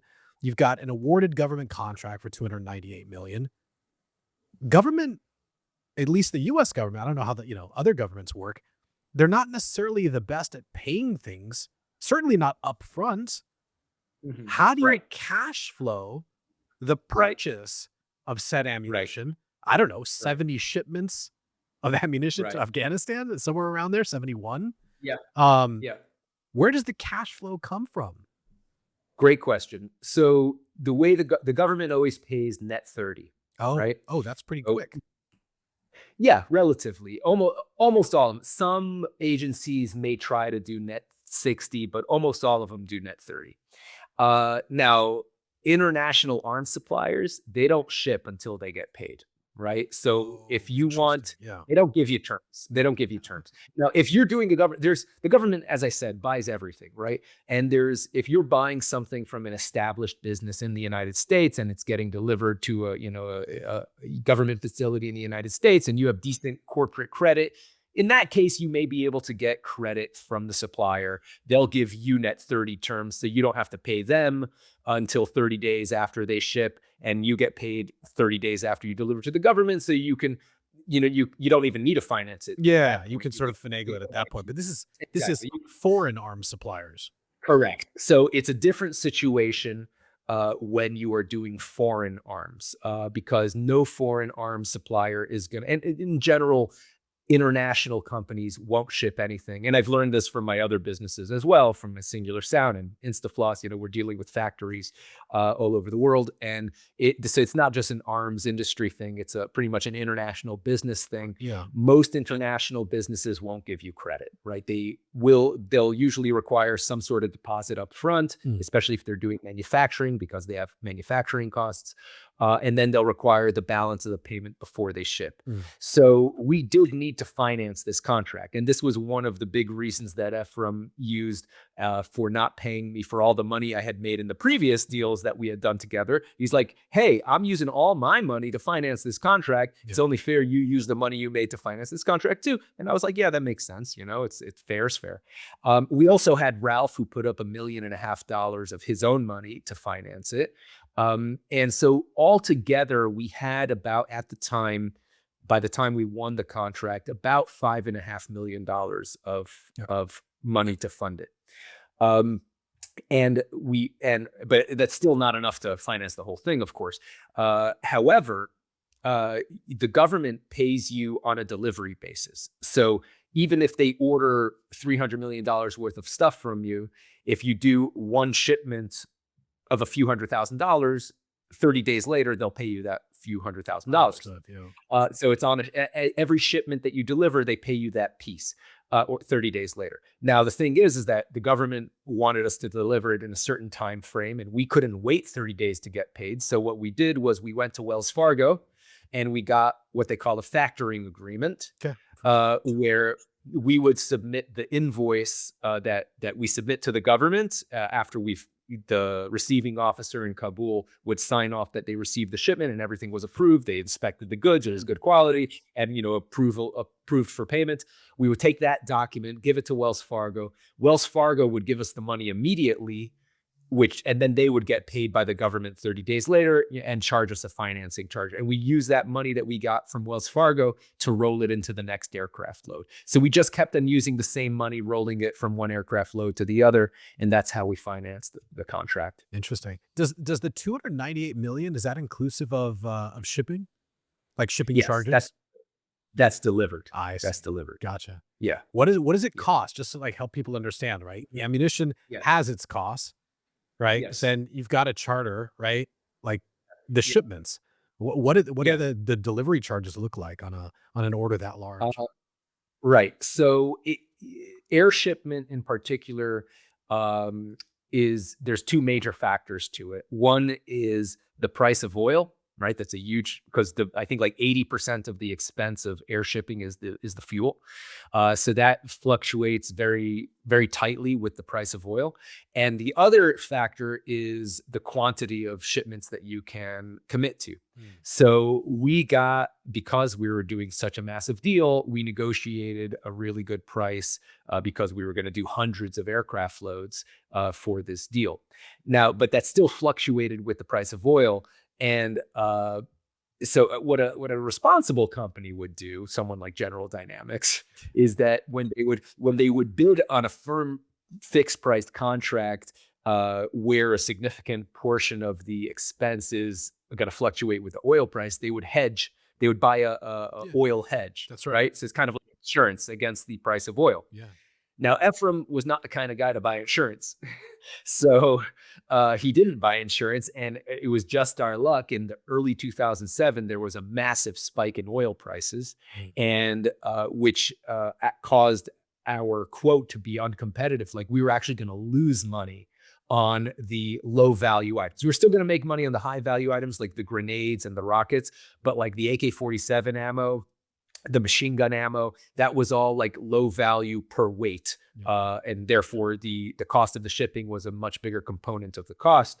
And this was actually the original reason we went to Albania. The original reason we went to Albania to inspect the stuff was not because we thought it might be Chinese or anything like that. It was because there was this massive oil spike in fuel costs. And I realized at the time that the ammo was the way it was packaged was it was in these vacuum sealed metal cans. They call them sardine cans, and those sardine cans were put in these heavy wooden crates. And we realized we could just remove the wooden crates and save us a bunch of weight on shipping, and that would lower the shipping cost. So we wanted to know what those crates weighed, and we didn't trust the Albanians to give us real information because they were a bunch of Yeah, they got their profit margins to protect too. Yeah, for sure. Exactly. We didn't trust them. So we wanted to verify that information. That's why we sent Alex there to go and inspect the stuff and weigh the crates and weigh the metal tins. And that's when he discovered that it was Chinese. Wow. So we were originally planning to repackage it without the Chinese stuff. Well, we were planning on keeping the metal tins. But then we realized there were Chinese markings on the metal tins and Chinese documents inside the metal tins. And that's why we had to do a complete repack, which saved us some weight and some shipping costs as well. The entire repackaging operation cost us about $100,000, and it saved us about $3 million in shipping. Oh, wow. Yeah. So it was a significant saving. Gosh. But for like the grenades, so I'll give you the numbers because that's what you were asking for. The aircraft load from, obviously it depends where you're going to, how far it is, and the current price of oil at the time. I don't remember what the price of oil was at that time, but offhand, I think it was somewhere in the neighborhood of where it is today. About $80 a barrel or something like that. But at the time, we were paying from Albania to Afghanistan about $120,000 for an aircraft load of 45 tons with an IL-76. It also depends on which aircraft you're using. The newer Western aircraft have a higher operating cost, and so we hired Eastern European Airlines, which were running the old Soviet IL-76 cargo planes, so it was a relatively low operating cost, and they had a cargo capacity of 45 tons. So we were shipping about 45 tons from Albania to Afghanistan for about $120,000. How many runs did you have to make? So each about like after it was repackaged, I think we've managed to fit about 2.7 million rounds into each aircraft. So 2.7 million was about 45 tons in the repackaged configuration. It would have been a lot less if we didn't repackage it. But we were also delivering other stuff, not just that small caliber ammo. We were delivering grenades and anti-aircraft rockets. And I remember the grenades, about 45 tons of them was worth about $2.5 million. So the $120,000 on a $2.5 million shipment is a way smaller percentage. Yeah. But the value of the small arms stuff was like about $300,000. So like a good third, a quarter to a third of the price for the small caliber stuff was going into shipping, and that's why we went, because we bid it at 9%. Right. It got to 20%, but that shipping extra cost overtook that profit margin. That's why it wasn't going to be profitable unless we repackaged it. Oh my God! I just can imagine freaking out, going like, "How are we going to pay for this?" Yeah. There's got to be this remote. Yeah, there's got to be this moment where you're like, "Wait, what? How are we going to do this?" Yeah. We were thinking about. We were exploring all these different alternative shipping options. We were looking at doing it by ocean to Pakistan and then having it trucked from Pakistan to Afghanistan. But then we were told that is a terrible idea because there's large parts of Afghanistan and Pakistan that are run by warlords, and they're going to steal your stuff. Yeah, exactly. They would love nothing more than lots of ammunition that they can get for free. That's right. Yeah, it's going to end up finding. Yeah. It's going to end up in the wrong hands. Exactly. Right. Which, unfortunately, it did end up in the wrong hands because after the U.S. pulled out of Afghanistan, all of our stuff, as well as all the stuff that everything else, all ended up going to the Taliban. Yeah, which is so great. the Taliban has our ammunition, unfortunately, now, which is so along wild. with. Which is so wild. Along with all the and everything. Yeah. Unbelievable. Listen, I could talk to you forever about this kind of stuff. Yeah. I know it's already right. You're 3 hours ahead of me, but and I definitely want to be conscious of the time difference. Um, I pre- yeah. so we fast forward. Mhm. You take this guilty plea. Alex takes a guilty plea. Yeah. Later on, Efraim, Yeah. I guess, right, takes the plea deal. Yeah. Just Um, like about a month and a half after we pled guilty, he also pled guilty to the fraud charge. okay. When he realized he at first wanted to fight it in court because he had many millions of dollars to do it. Yeah. Then he realized that he would be wasting his money and he'd probably get a worse sentence, and so he pled guilty as well. And because there was no money made, there's no restitution, right, owed to the government.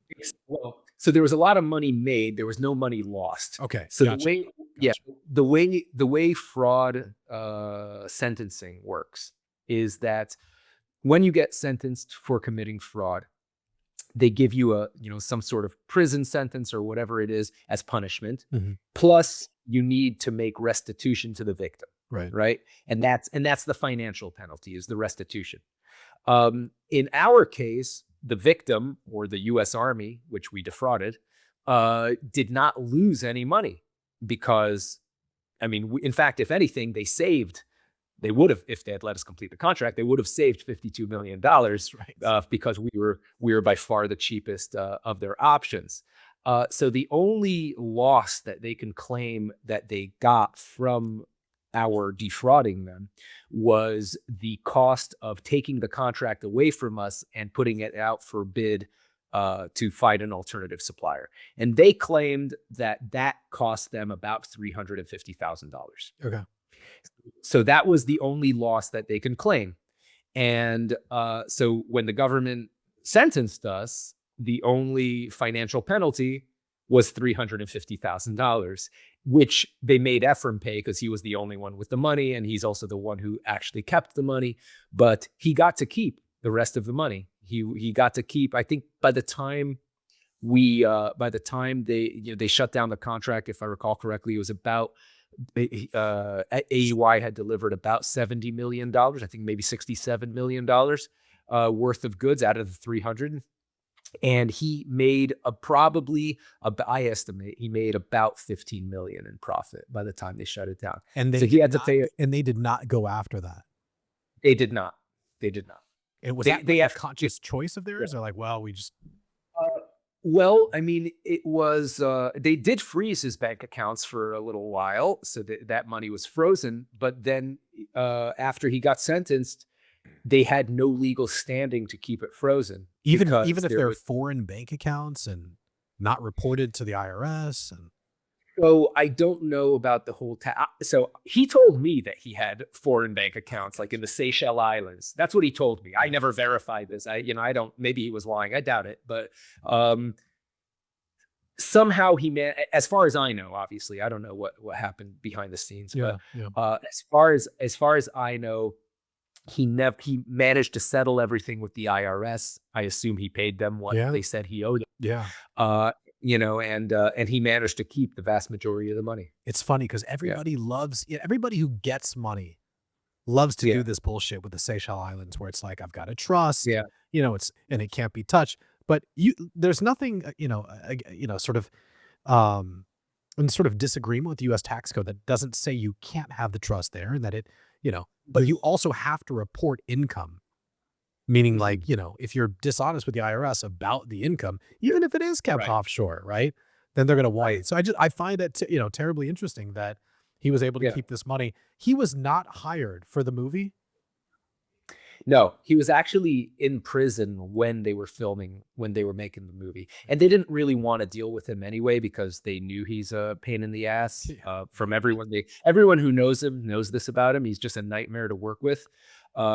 He's a very personable person, like as most liars are. Yes, he is. He's very funny. He's very he could be charismatic when he wants to be. He's very good at getting on people's good side so that they trust him, and then he stabs them in the back. And this has happened so many times that there's just so many people who know this about him that I think the studio Warner Brothers, they just didn't want to deal with him. So he actually ended up suing them. He ended up suing Warner Brothers for stealing his story. And that's a whole other story. It's actually, I don't know how much you want to get into it, but Listen, I have time if you do. I'm conscious of the time efforts. I have time. I have time. Actually, hold on a second. Let me just double check that just to be. Yeah. So I'm actually, hang on one second. Okay. Yeah, I'm good. I'm good. Okay.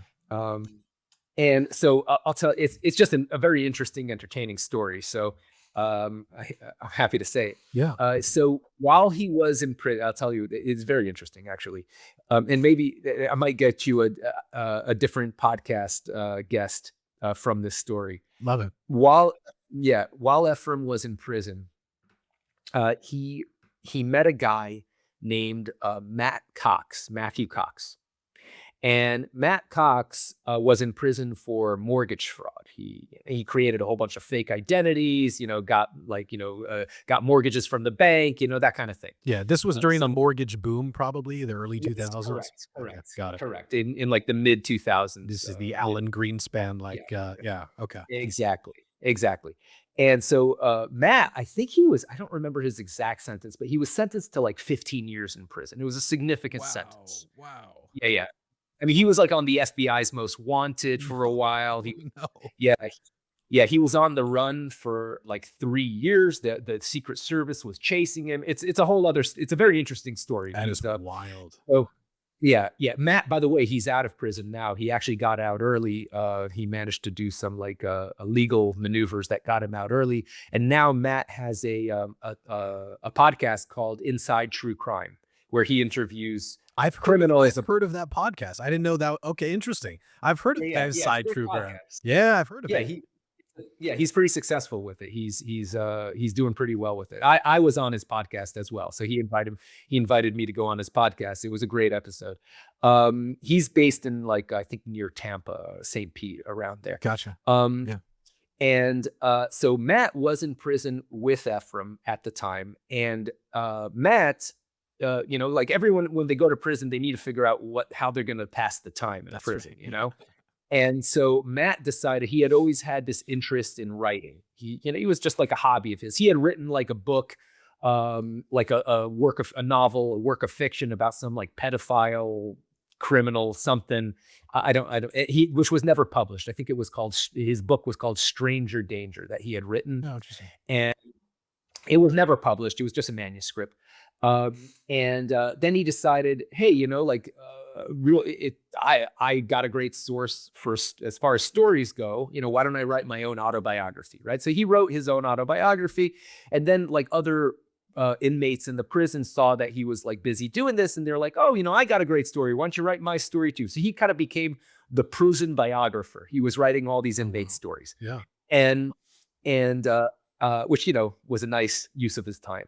And so when he met Efraim, Efraim was like, hey, like you should write my story too. I've got a great story. In fact, I heard that they're going to make a movie about it. So it would be a great way to monetize, a great promotion for the book because there's going to be this Hollywood movie being based about it.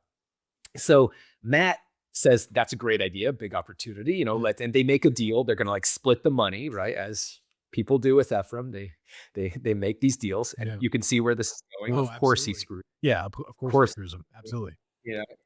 Screws him on the story about him screwing everyone else. He gets to write the book, and then he like uses a prison shank to finish him off.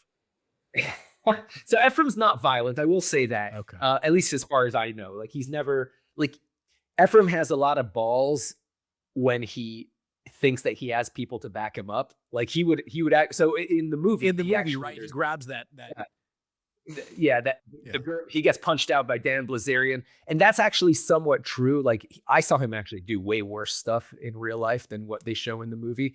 Like he would just to go. We'll come back. Dan Blazarian, the lover, lover of the Jews, by the way. That's true. What a moron. I had no idea about that. I think it's new. I think it's new. I think, he's moved on.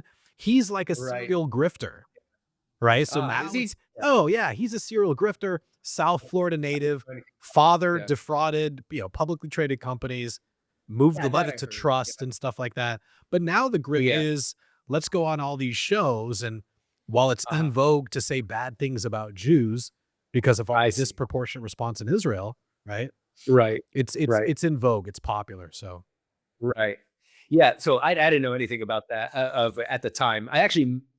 I was on set when they shot that scene. I saw Where you that whole thing. It got was it. Yeah, where you got punched. Yeah, it was actually a really cool scene because it was like in the nightclub and they filmed the scene and they want to record the actors talking clearly so they don't have any background music and they tell all the extras to be quiet but to dance like they're dancing to like crazy music. Yeah, for sure. They have the lights going and it's dead silent and everyone's pretending to dance and the actors are like yelling at each other as if they're yelling over the music. Yeah. It's the weirdest fucking thing. It was super cool to see how they do it, but Sounds it's just surreal. it really shows you.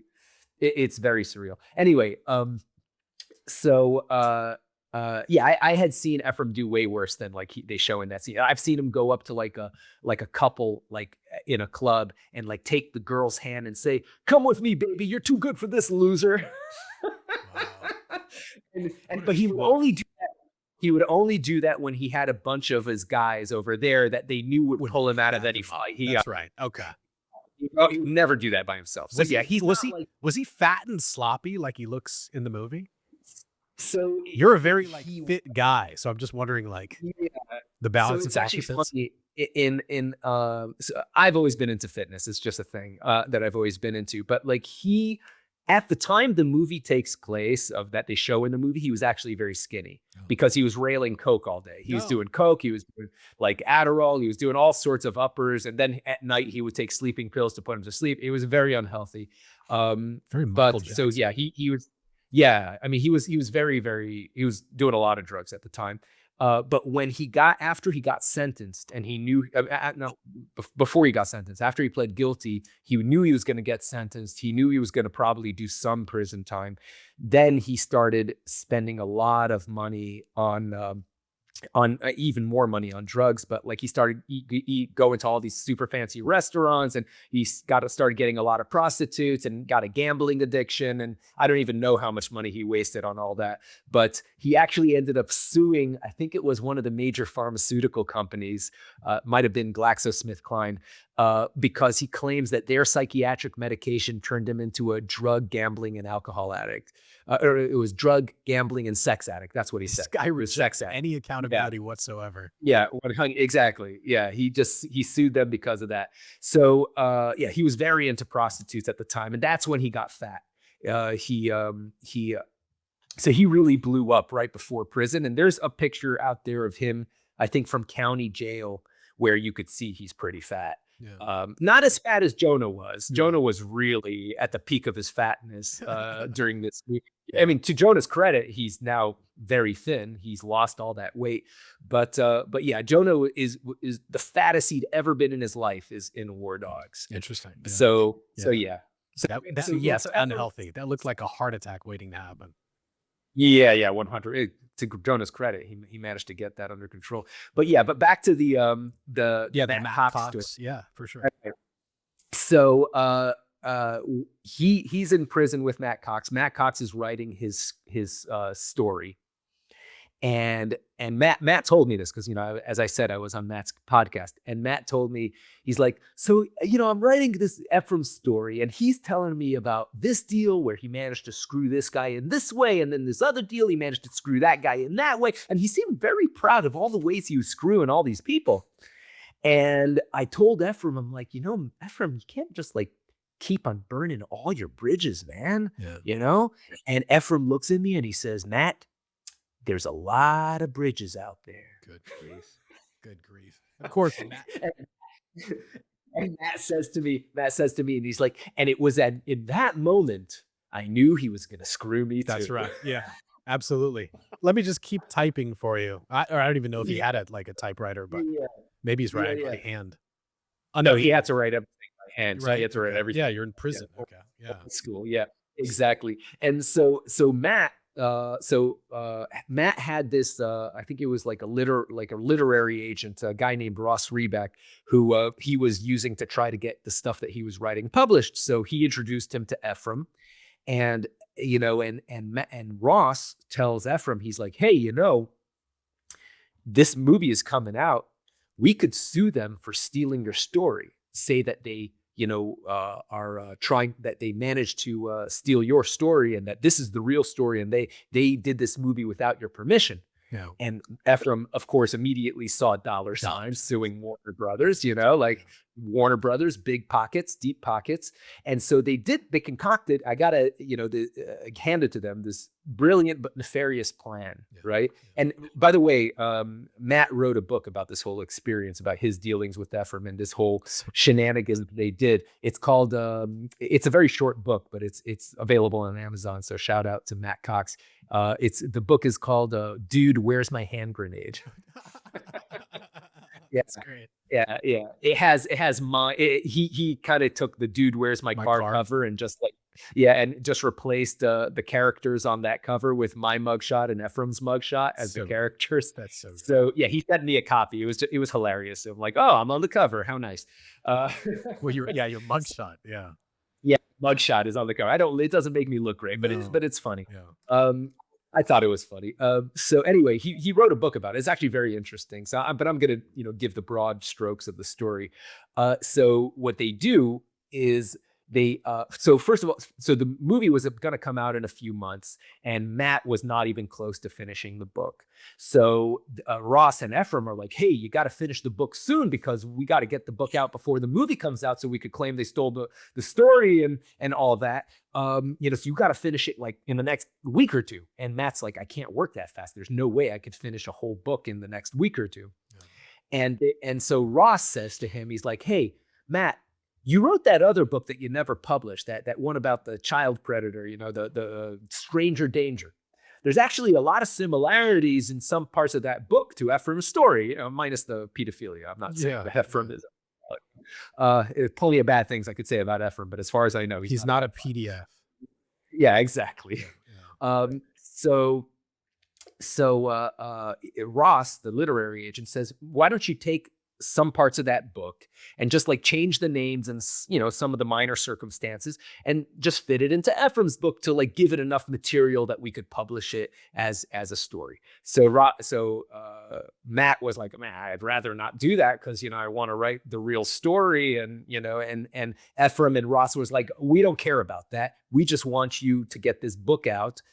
We don't care how true the story is. We want to get it out because the real play here is suing Warner. That's Brothers, right. The deep pocket. And of course, from Matt's perspective, he's not going to make any money on that lawsuit, right? He's only going to make money on any money the book makes. So he didn't really want to do that. But like they twisted his arm, eventually fine, he did it. So he takes parts of Stranger Danger, puts it into Ephraim's book. They get the book out, and Efraim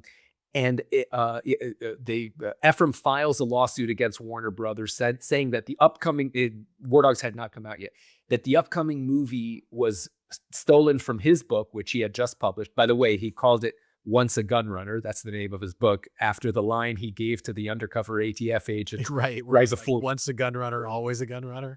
Right. So right. Yeah, exactly. So he named it after that. And so he sues Warner Brothers, right? Warner Brothers, by the way, has a policy of never settling these things, because then they invite everyone to sue them. So Warner Brothers fighting him. Then the movie actually comes out, and it turns out that the movie has almost no relation to the story in his book, right? It's like not even close. And so that they realize, hey, we can't sue them for stealing the story because it's a completely different story. Right. So what they do, and this is amazing, I mean, from a legal perspective, that they're able to do this. They found some law in the books. I forget, in Matt's book, it says what the law is. I forgot what it is offhand.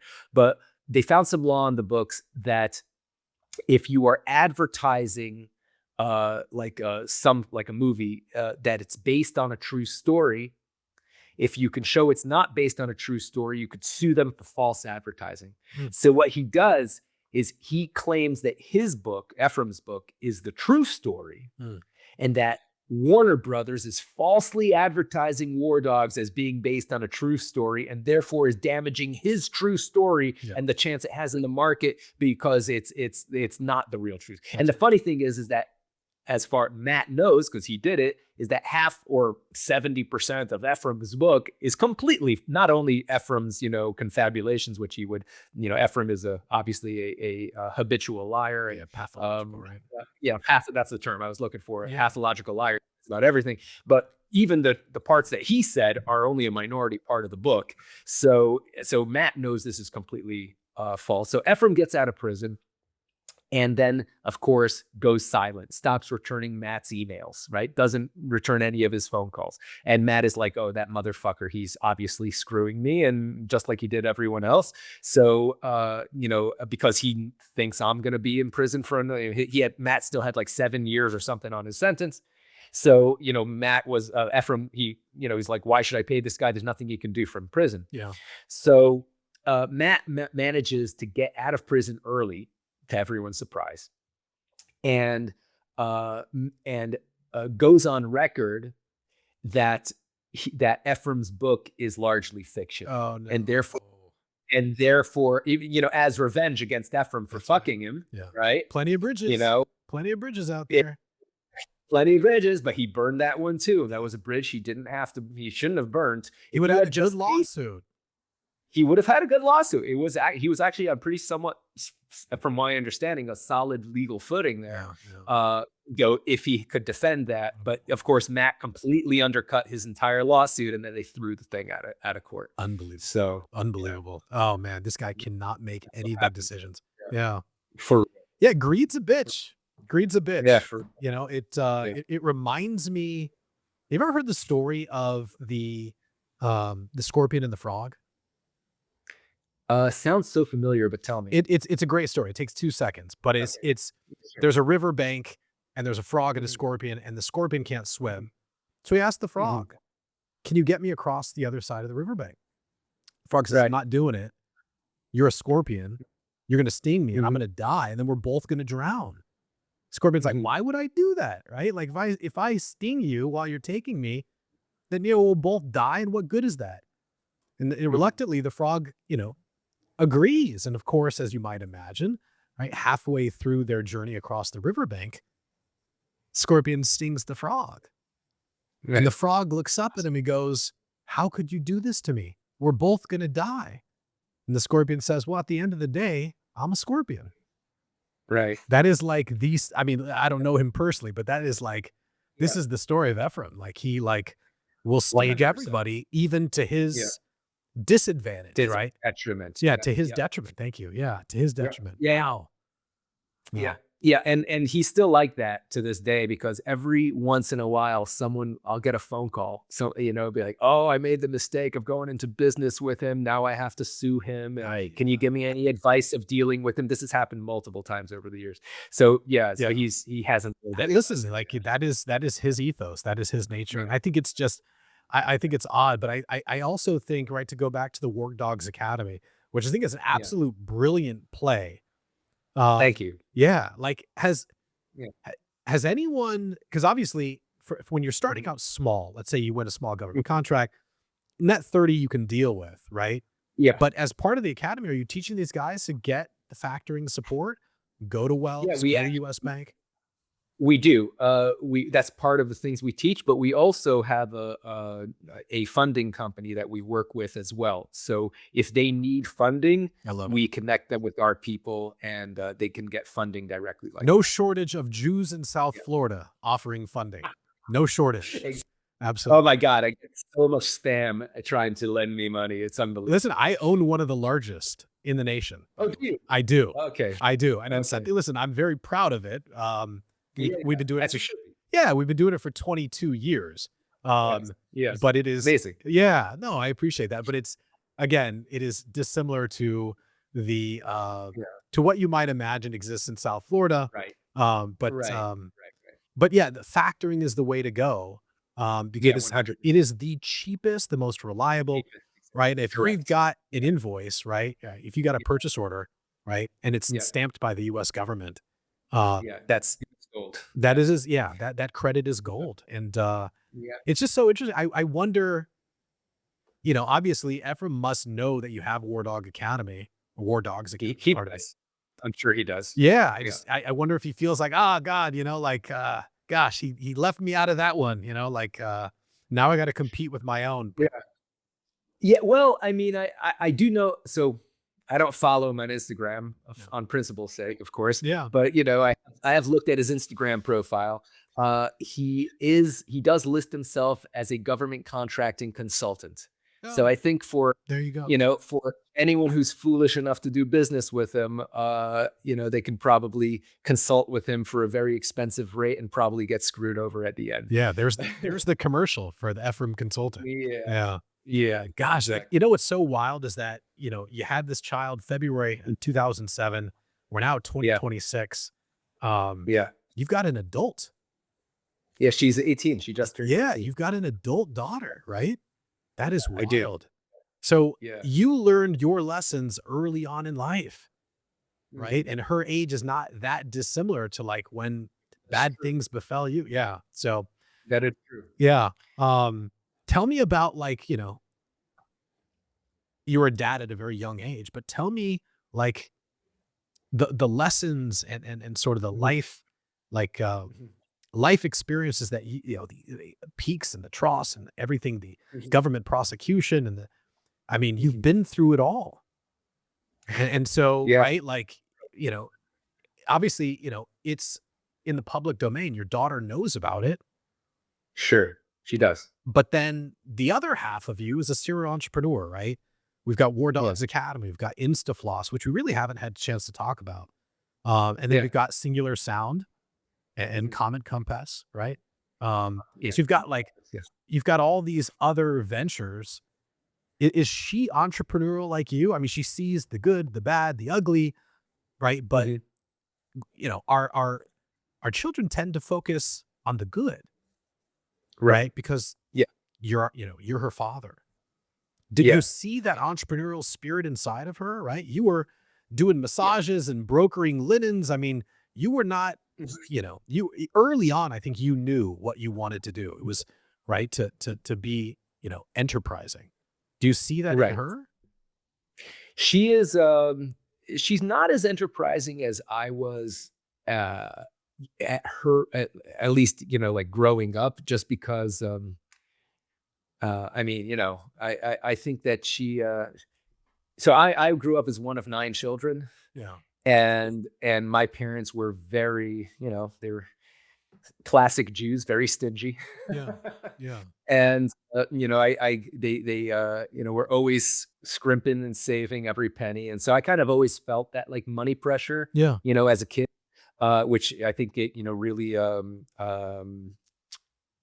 it really inspires you to become entrepreneurial because you kind of look for the opportunities. Yeah. Um, but now she's starting to become, actually just recently, she's starting to become a lot more entrepreneurial, um, because she's starting to get like some interests that require some funds. Like she's developed a love for horses, which are expensive. They're expensive. And I'm not buying her a horse. I told her that very clearly. Never buy. But you'll lease one. No, I'm just kidding. Yeah, exactly. I get her horse riding lessons. That's right. Which Yeah. is my parents would never have done for me because they're pretty expensive as well. Yeah. But she sees the necessity of making a living now, and so now she's becoming she's actually starting to invent things, which is super cool. Yep. She's like coming up with ideas, and we have some things that we are actually going to try to work on together. Like she has some shoulder issues and stuff, so we invented like a self-massaging tool that we're working on Yeah. Wow. to solve her issues. So she's very, very creative. So she's a really talented artist. She loves Japanese anime. She makes her own anime. She does her own animation. Oh, wow. That's She's a very very yeah, she's a very talented singer. Better than me, as she likes to point out often. Does she use like BeatBuddy, for example? So she actually learned how to play the violin, which is not as beat centered. But yeah, I mean, like I play with, of course I use BeatBuddy, and we do a lot of singing together. So like I'll play guitar and use the BeatBuddy, and we'll sing together, and we do harmonies and stuff Yeah. like that. So Yeah.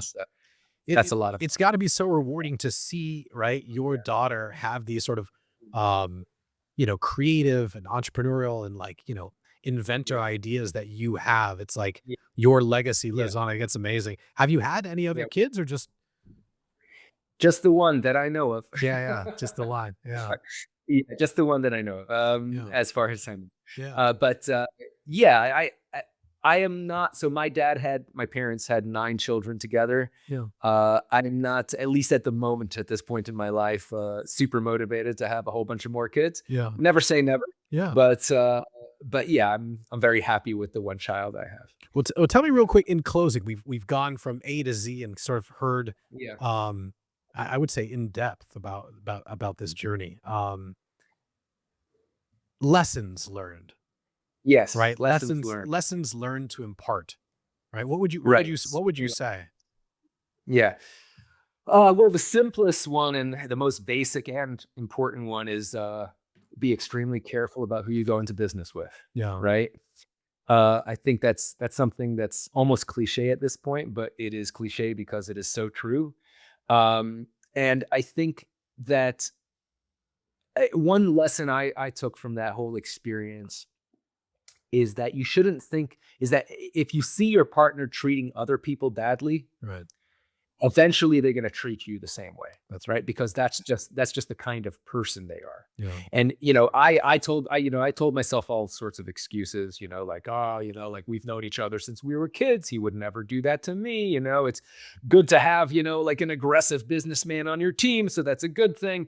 And yes, it's good to have a great negotiator, but there is definitely a fine line between negotiating and being dishonest and scummy, yeah, and just leaving everyone that you do business with a bad taste and not wanting to do business with you in the future. And that's a big lesson I learned, is that you may make more money in the short term by screwing someone over on this particular deal, but you're going to make way more money in the long term if you treat people right. Because if you screw people over, you may do this one deal and maximize your profits on this particular thing. But if you treat people right and everyone's happy, you may do 100 other deals with that person, and you'll make way more money over the long term. And that's kind of how I've approached business. Even if I see an opportunity to, like, do something shady and I could make so much more money if I do this sneaky thing. I'm like, I don't want to be that person. I don't need that extra. It's not going to make a huge difference in my life. And treating someone right might make a difference in your life because you're going to have all these other opportunities in the future.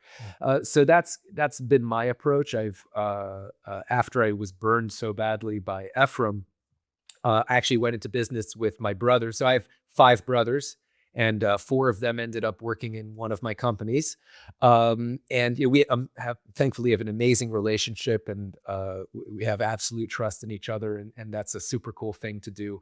And another thing I realized was that I enjoy, and there's a million different ways of making money, and they're all valid.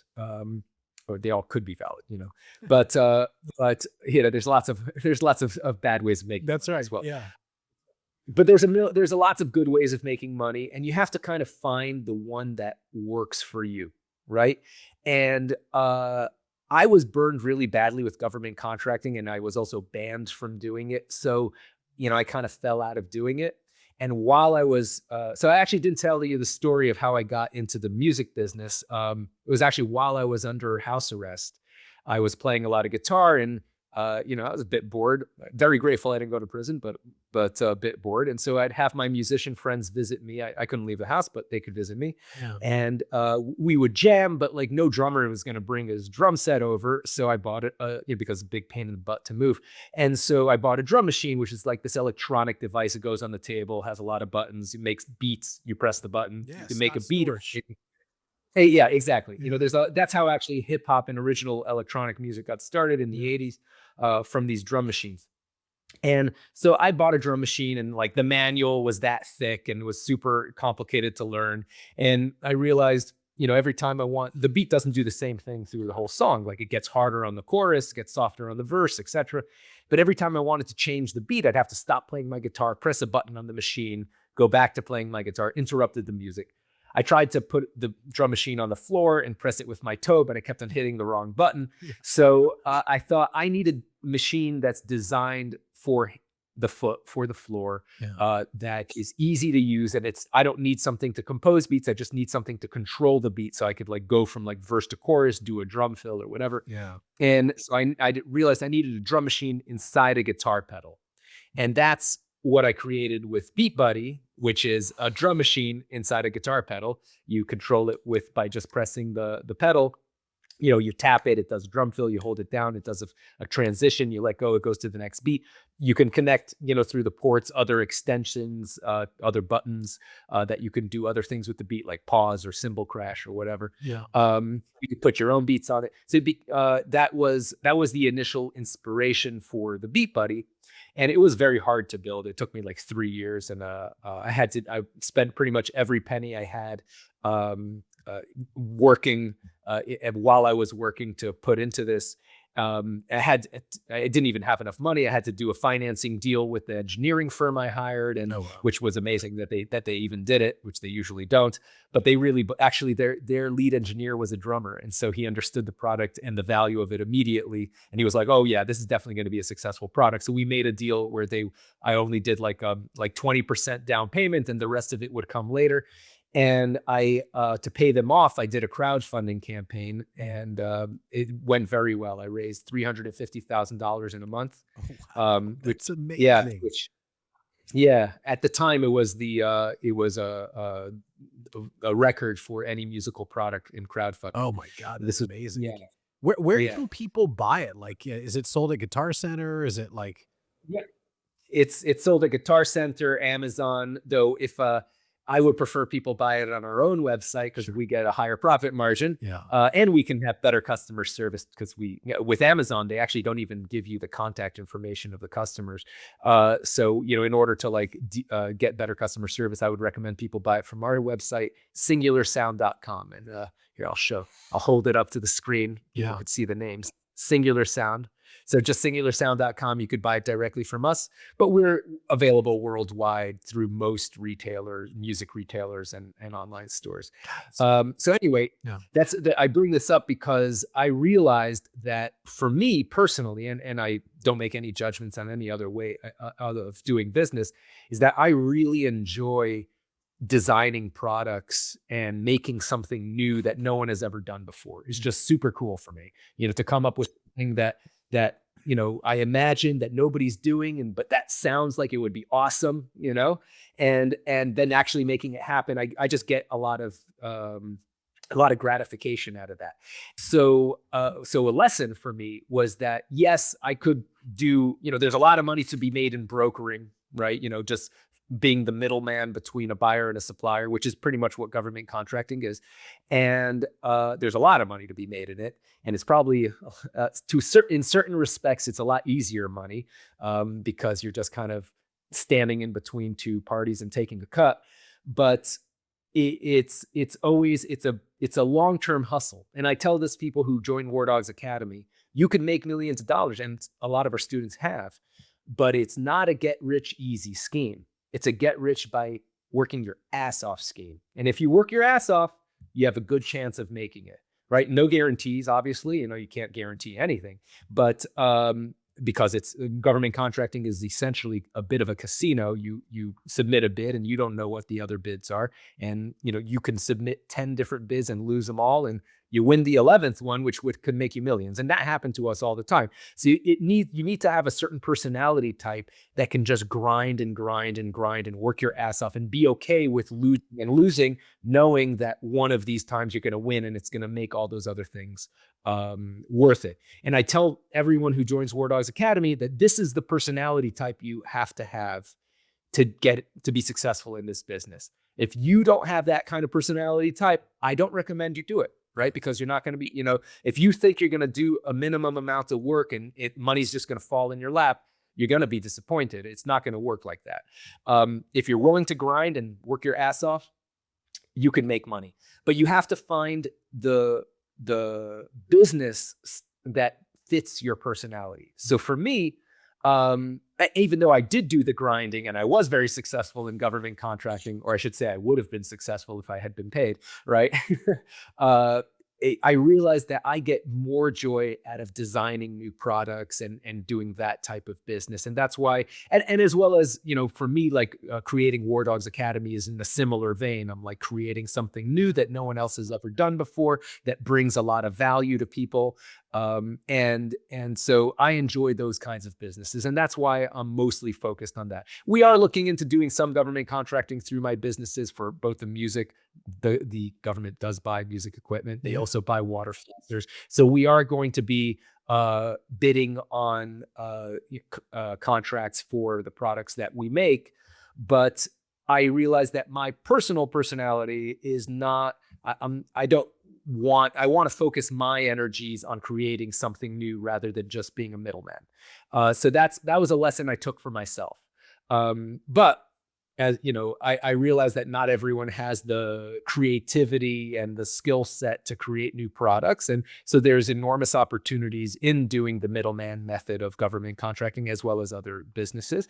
And they're all valid. You can make money you can become a multimillionaire with all of them. Yeah. So you just have to, and the more aligned the business is to your personality and tastes, the better you're going to do.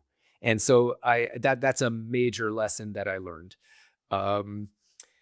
Let's see, what other lessons have I learned from the entire thing? The government is not as monolithic as you think, right? Everyone's just looking to cover their own ass.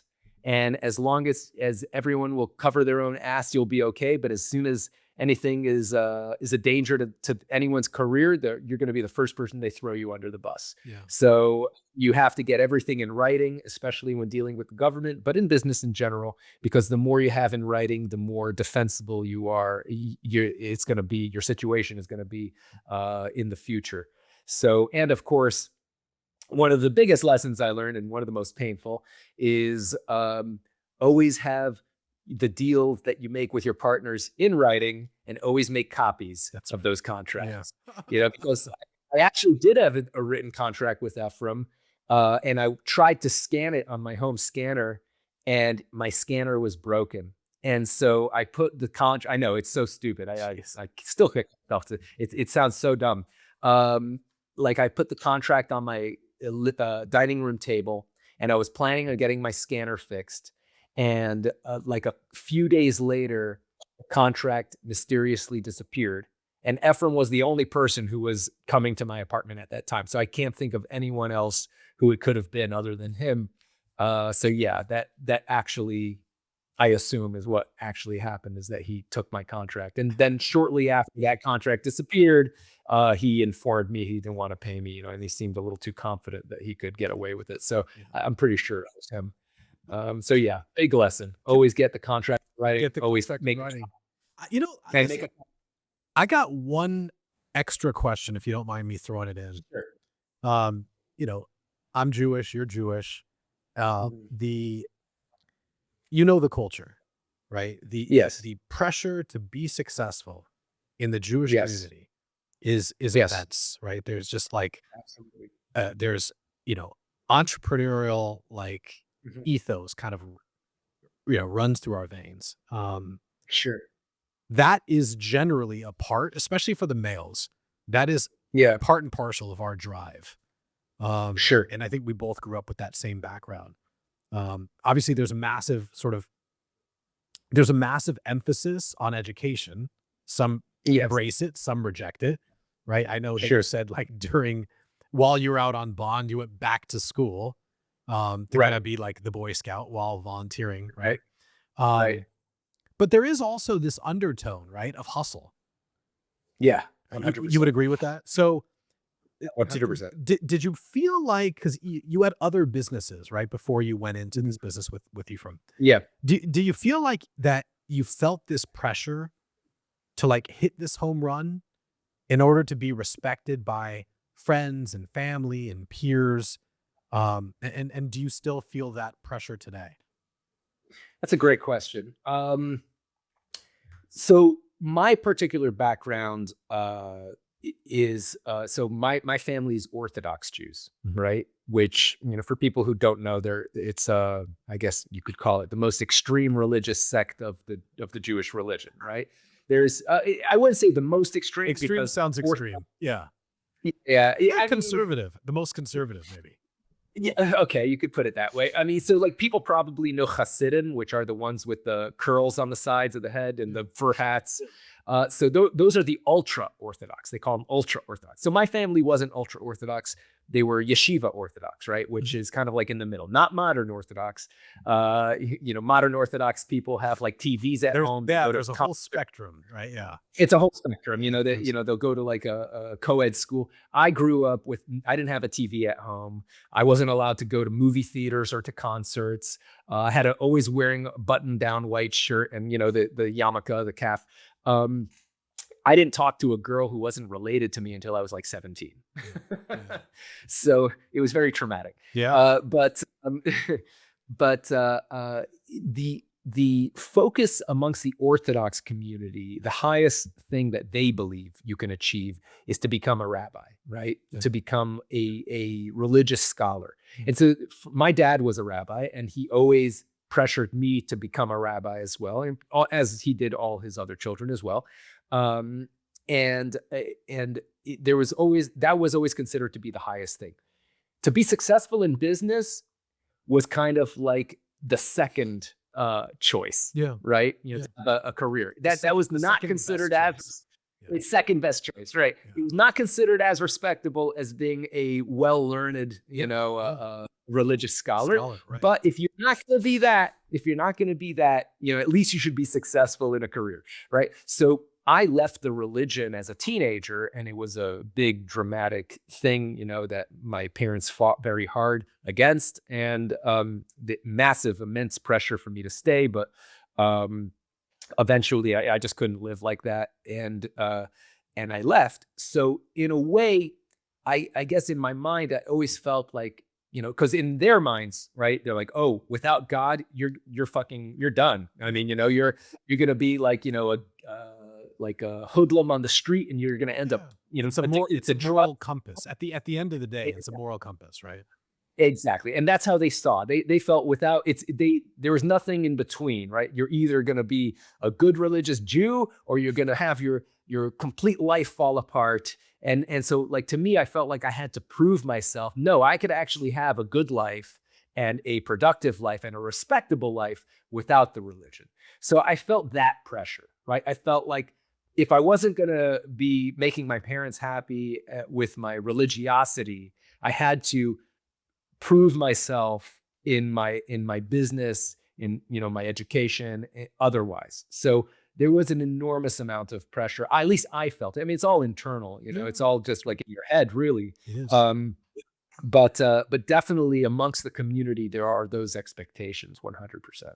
And so how would you sort of categorize or characterize, I think better said, how would you characterize the relationship that you have with your parents today? So today it's way better. I remember in the beginning, like in my teen years and in my early 20s, my dad was constantly, trying to bring me back into the fold, right? Back on the path, as they called it. Mm-hmm. Right? They said I went off the derech, they call it, right? Off the path. Mm-hmm. And he tried to do that by saying, like, I would ask him questions that would challenge the religion, and he would say, oh, I don't really know the answers to these questions, but I know a brilliant rabbi who definitely can answer your questions. And so he would make appointments for me to go and talk to these rabbis. And I went through a whole bunch of rabbis until he finally brought me to the greatest rabbi of the community, the one most respected, who was widely considered to be a genius. And I had this meeting with that rabbi, and that guy actually kind of like lost his cool and started yelling at me that I had no idea what I was talking about. And he obviously didn't he had never heard of any of the arguments I was making, because he was in such a cocoon his community. He's like never heard an alternative opinion. So he wasn't used to doing this. And so after that meeting, and this was after a series of meetings, I told my dad what happened, and I'll always remember what he said. He's like, amazing. Even the greatest of men can have personal failings. And I said, and he's like, but I have this other rabbi that I want you to talk. And I said, you told me that this one was the smartest, most genius, and he would definitely have answers to all my questions. He turned out to be the worst out of all of them. I'm done. I met all the rabbis that you asked me to meet. I am done. If you want to have a conversation with me, I'll talk about it with you. Yeah, right. yeah. And I said, but tell me the truth, right? If we have that conversation and you come out of that conversation, as we have in some conversations in the past, without any real answers, right? And no real argument against my points. Yeah. Are you going to suddenly say, oh, you know what, David, you're right. My whole religion doesn't make sense, right? I think I'm going to take my yarmulke off and go to McDonald's and have a cheeseburger, right? No, of course you're not going to, are you going to do that? I mean, your entire career is based on being a rabbi. All your friends are in the community. Your whole family is religious. You're married to a woman. Are you going to change your entire life because you can't win an argument with me? And he says to me, he's like, it's a very good point. You're probably right. I probably wouldn't do that. And I said, so then in that case, what's the point of us having this conversation, right? If no matter what I say, you're not going to change your mind. So then why am I, the whole point, conversation is a two-way street. We're not having a conversation for you to convince me. We're having a conversation to discuss what's real and what's true. And if you already have decided before even having the conversation that, you're not going to change your opinion, that's not a conversation. And so then what's the point of having that conversation? And he says to me, that's a really good point. You're probably right. So, who do you think's going to win the World Series? Good. And that was the last time we ever discussed religion. Yeah. And after that, our relationship improved immensely. Yeah. And then we had a very good and warm relationship. And it was just an agreement. You know what? We're not going to have these conversations. You believe what you believe. I'll believe what I believe. We're not going to try to convince each other either way. And we'll just enjoy our relationship in all other ways. And he was great. And my mother as well. They kept on inviting me over for Sabbath dinner, and I would go over for holidays and spend time with the family, and it was just an agreed upon thing. We're just not going to have these. We used to have very heated discussions at the Sabbath table about these kinds of things, but after that, it was just an agreed upon thing. We're just not going to talk about it, and our relationship improved. I listen. I think that these are also very valid life lessons for people, but it reminds me of my relationship with my father is Israeli. My mother is American, and most Israelis are not religious, contrary to most people. That is true. Yeah, but we grew up conservative. But I love the definition of Israel, right? He who wrestles with God, because whether or not you want to believe or you don't want to believe, whether you believe that Judaism is really this amalgamation of other stories. Go ahead, you were going to say something. Yeah, I was just going to say, just for the audience, when you're saying the definition of Israel, that is the name of the people, not the country. Yes. I mean, it is the name of the country, but that was Yes. the biblical name of our people. Absolutely. Was Right. called Israel. Yeah. Yeah. Right. What's funny is you're not a rabbi, but when I talk with you, this whole 2-hour chat, 2.5-hour chat, you come off as very rabbi-esque. And so I did go to yeshiva. yeah, I went to well, yeshiva. I think it's the way you tell stories, but it's also the way you invite others to provide feedback and to create a greater dialogue. I think you've been a tremendous guest. Thank you. But I really do feel like it's inescapable, right? You may be able to escape the religious aspect, but you are who you are, and your ethos is who your ethos is. Oh, 100%. 100%. I'll be the first to admit that I am culturally, if not religiously, Jewish. Yeah. I'm very culturally Jewish. I will always be culturally Jewish. I'm just not religiously Jewish. I don't believe in it. That's it is no one can argue against the point that it is an amalgamation of stories, right? Yeah, 100%. Before Judaism was created, there was a great flood in a different part of the world. You know what I mean? Where there was a story of a boat and a bunch of animals. again, Right. listen, you know, Yeah. but again, the foundation, right? The teachings, um, so many aspects of the religion, I think, like, you know, whatever sort of religion you want to subscribe to, right? Mhm. It gives you moral clarity at the very least. And I think for Yeah. business, this is very important because there should be this massive, you know, sort of emphasis on doing right by each other, whether that's vendors and suppliers, business partners, friends and family. Um, Mhm. because in a world, you know, as chaotic as today, right, trust needs to be paramount to everything else. Um, 100%. and I think, you know, one of the things I always tell people, I say, you know, my father came to America with nothing after doing his Mhm. military service in Israel. And Mhm. he was the most honest man that I've ever known. And Mhm. he was also not very successful financially. Right? He owned a Mm. business, but it remained a small business.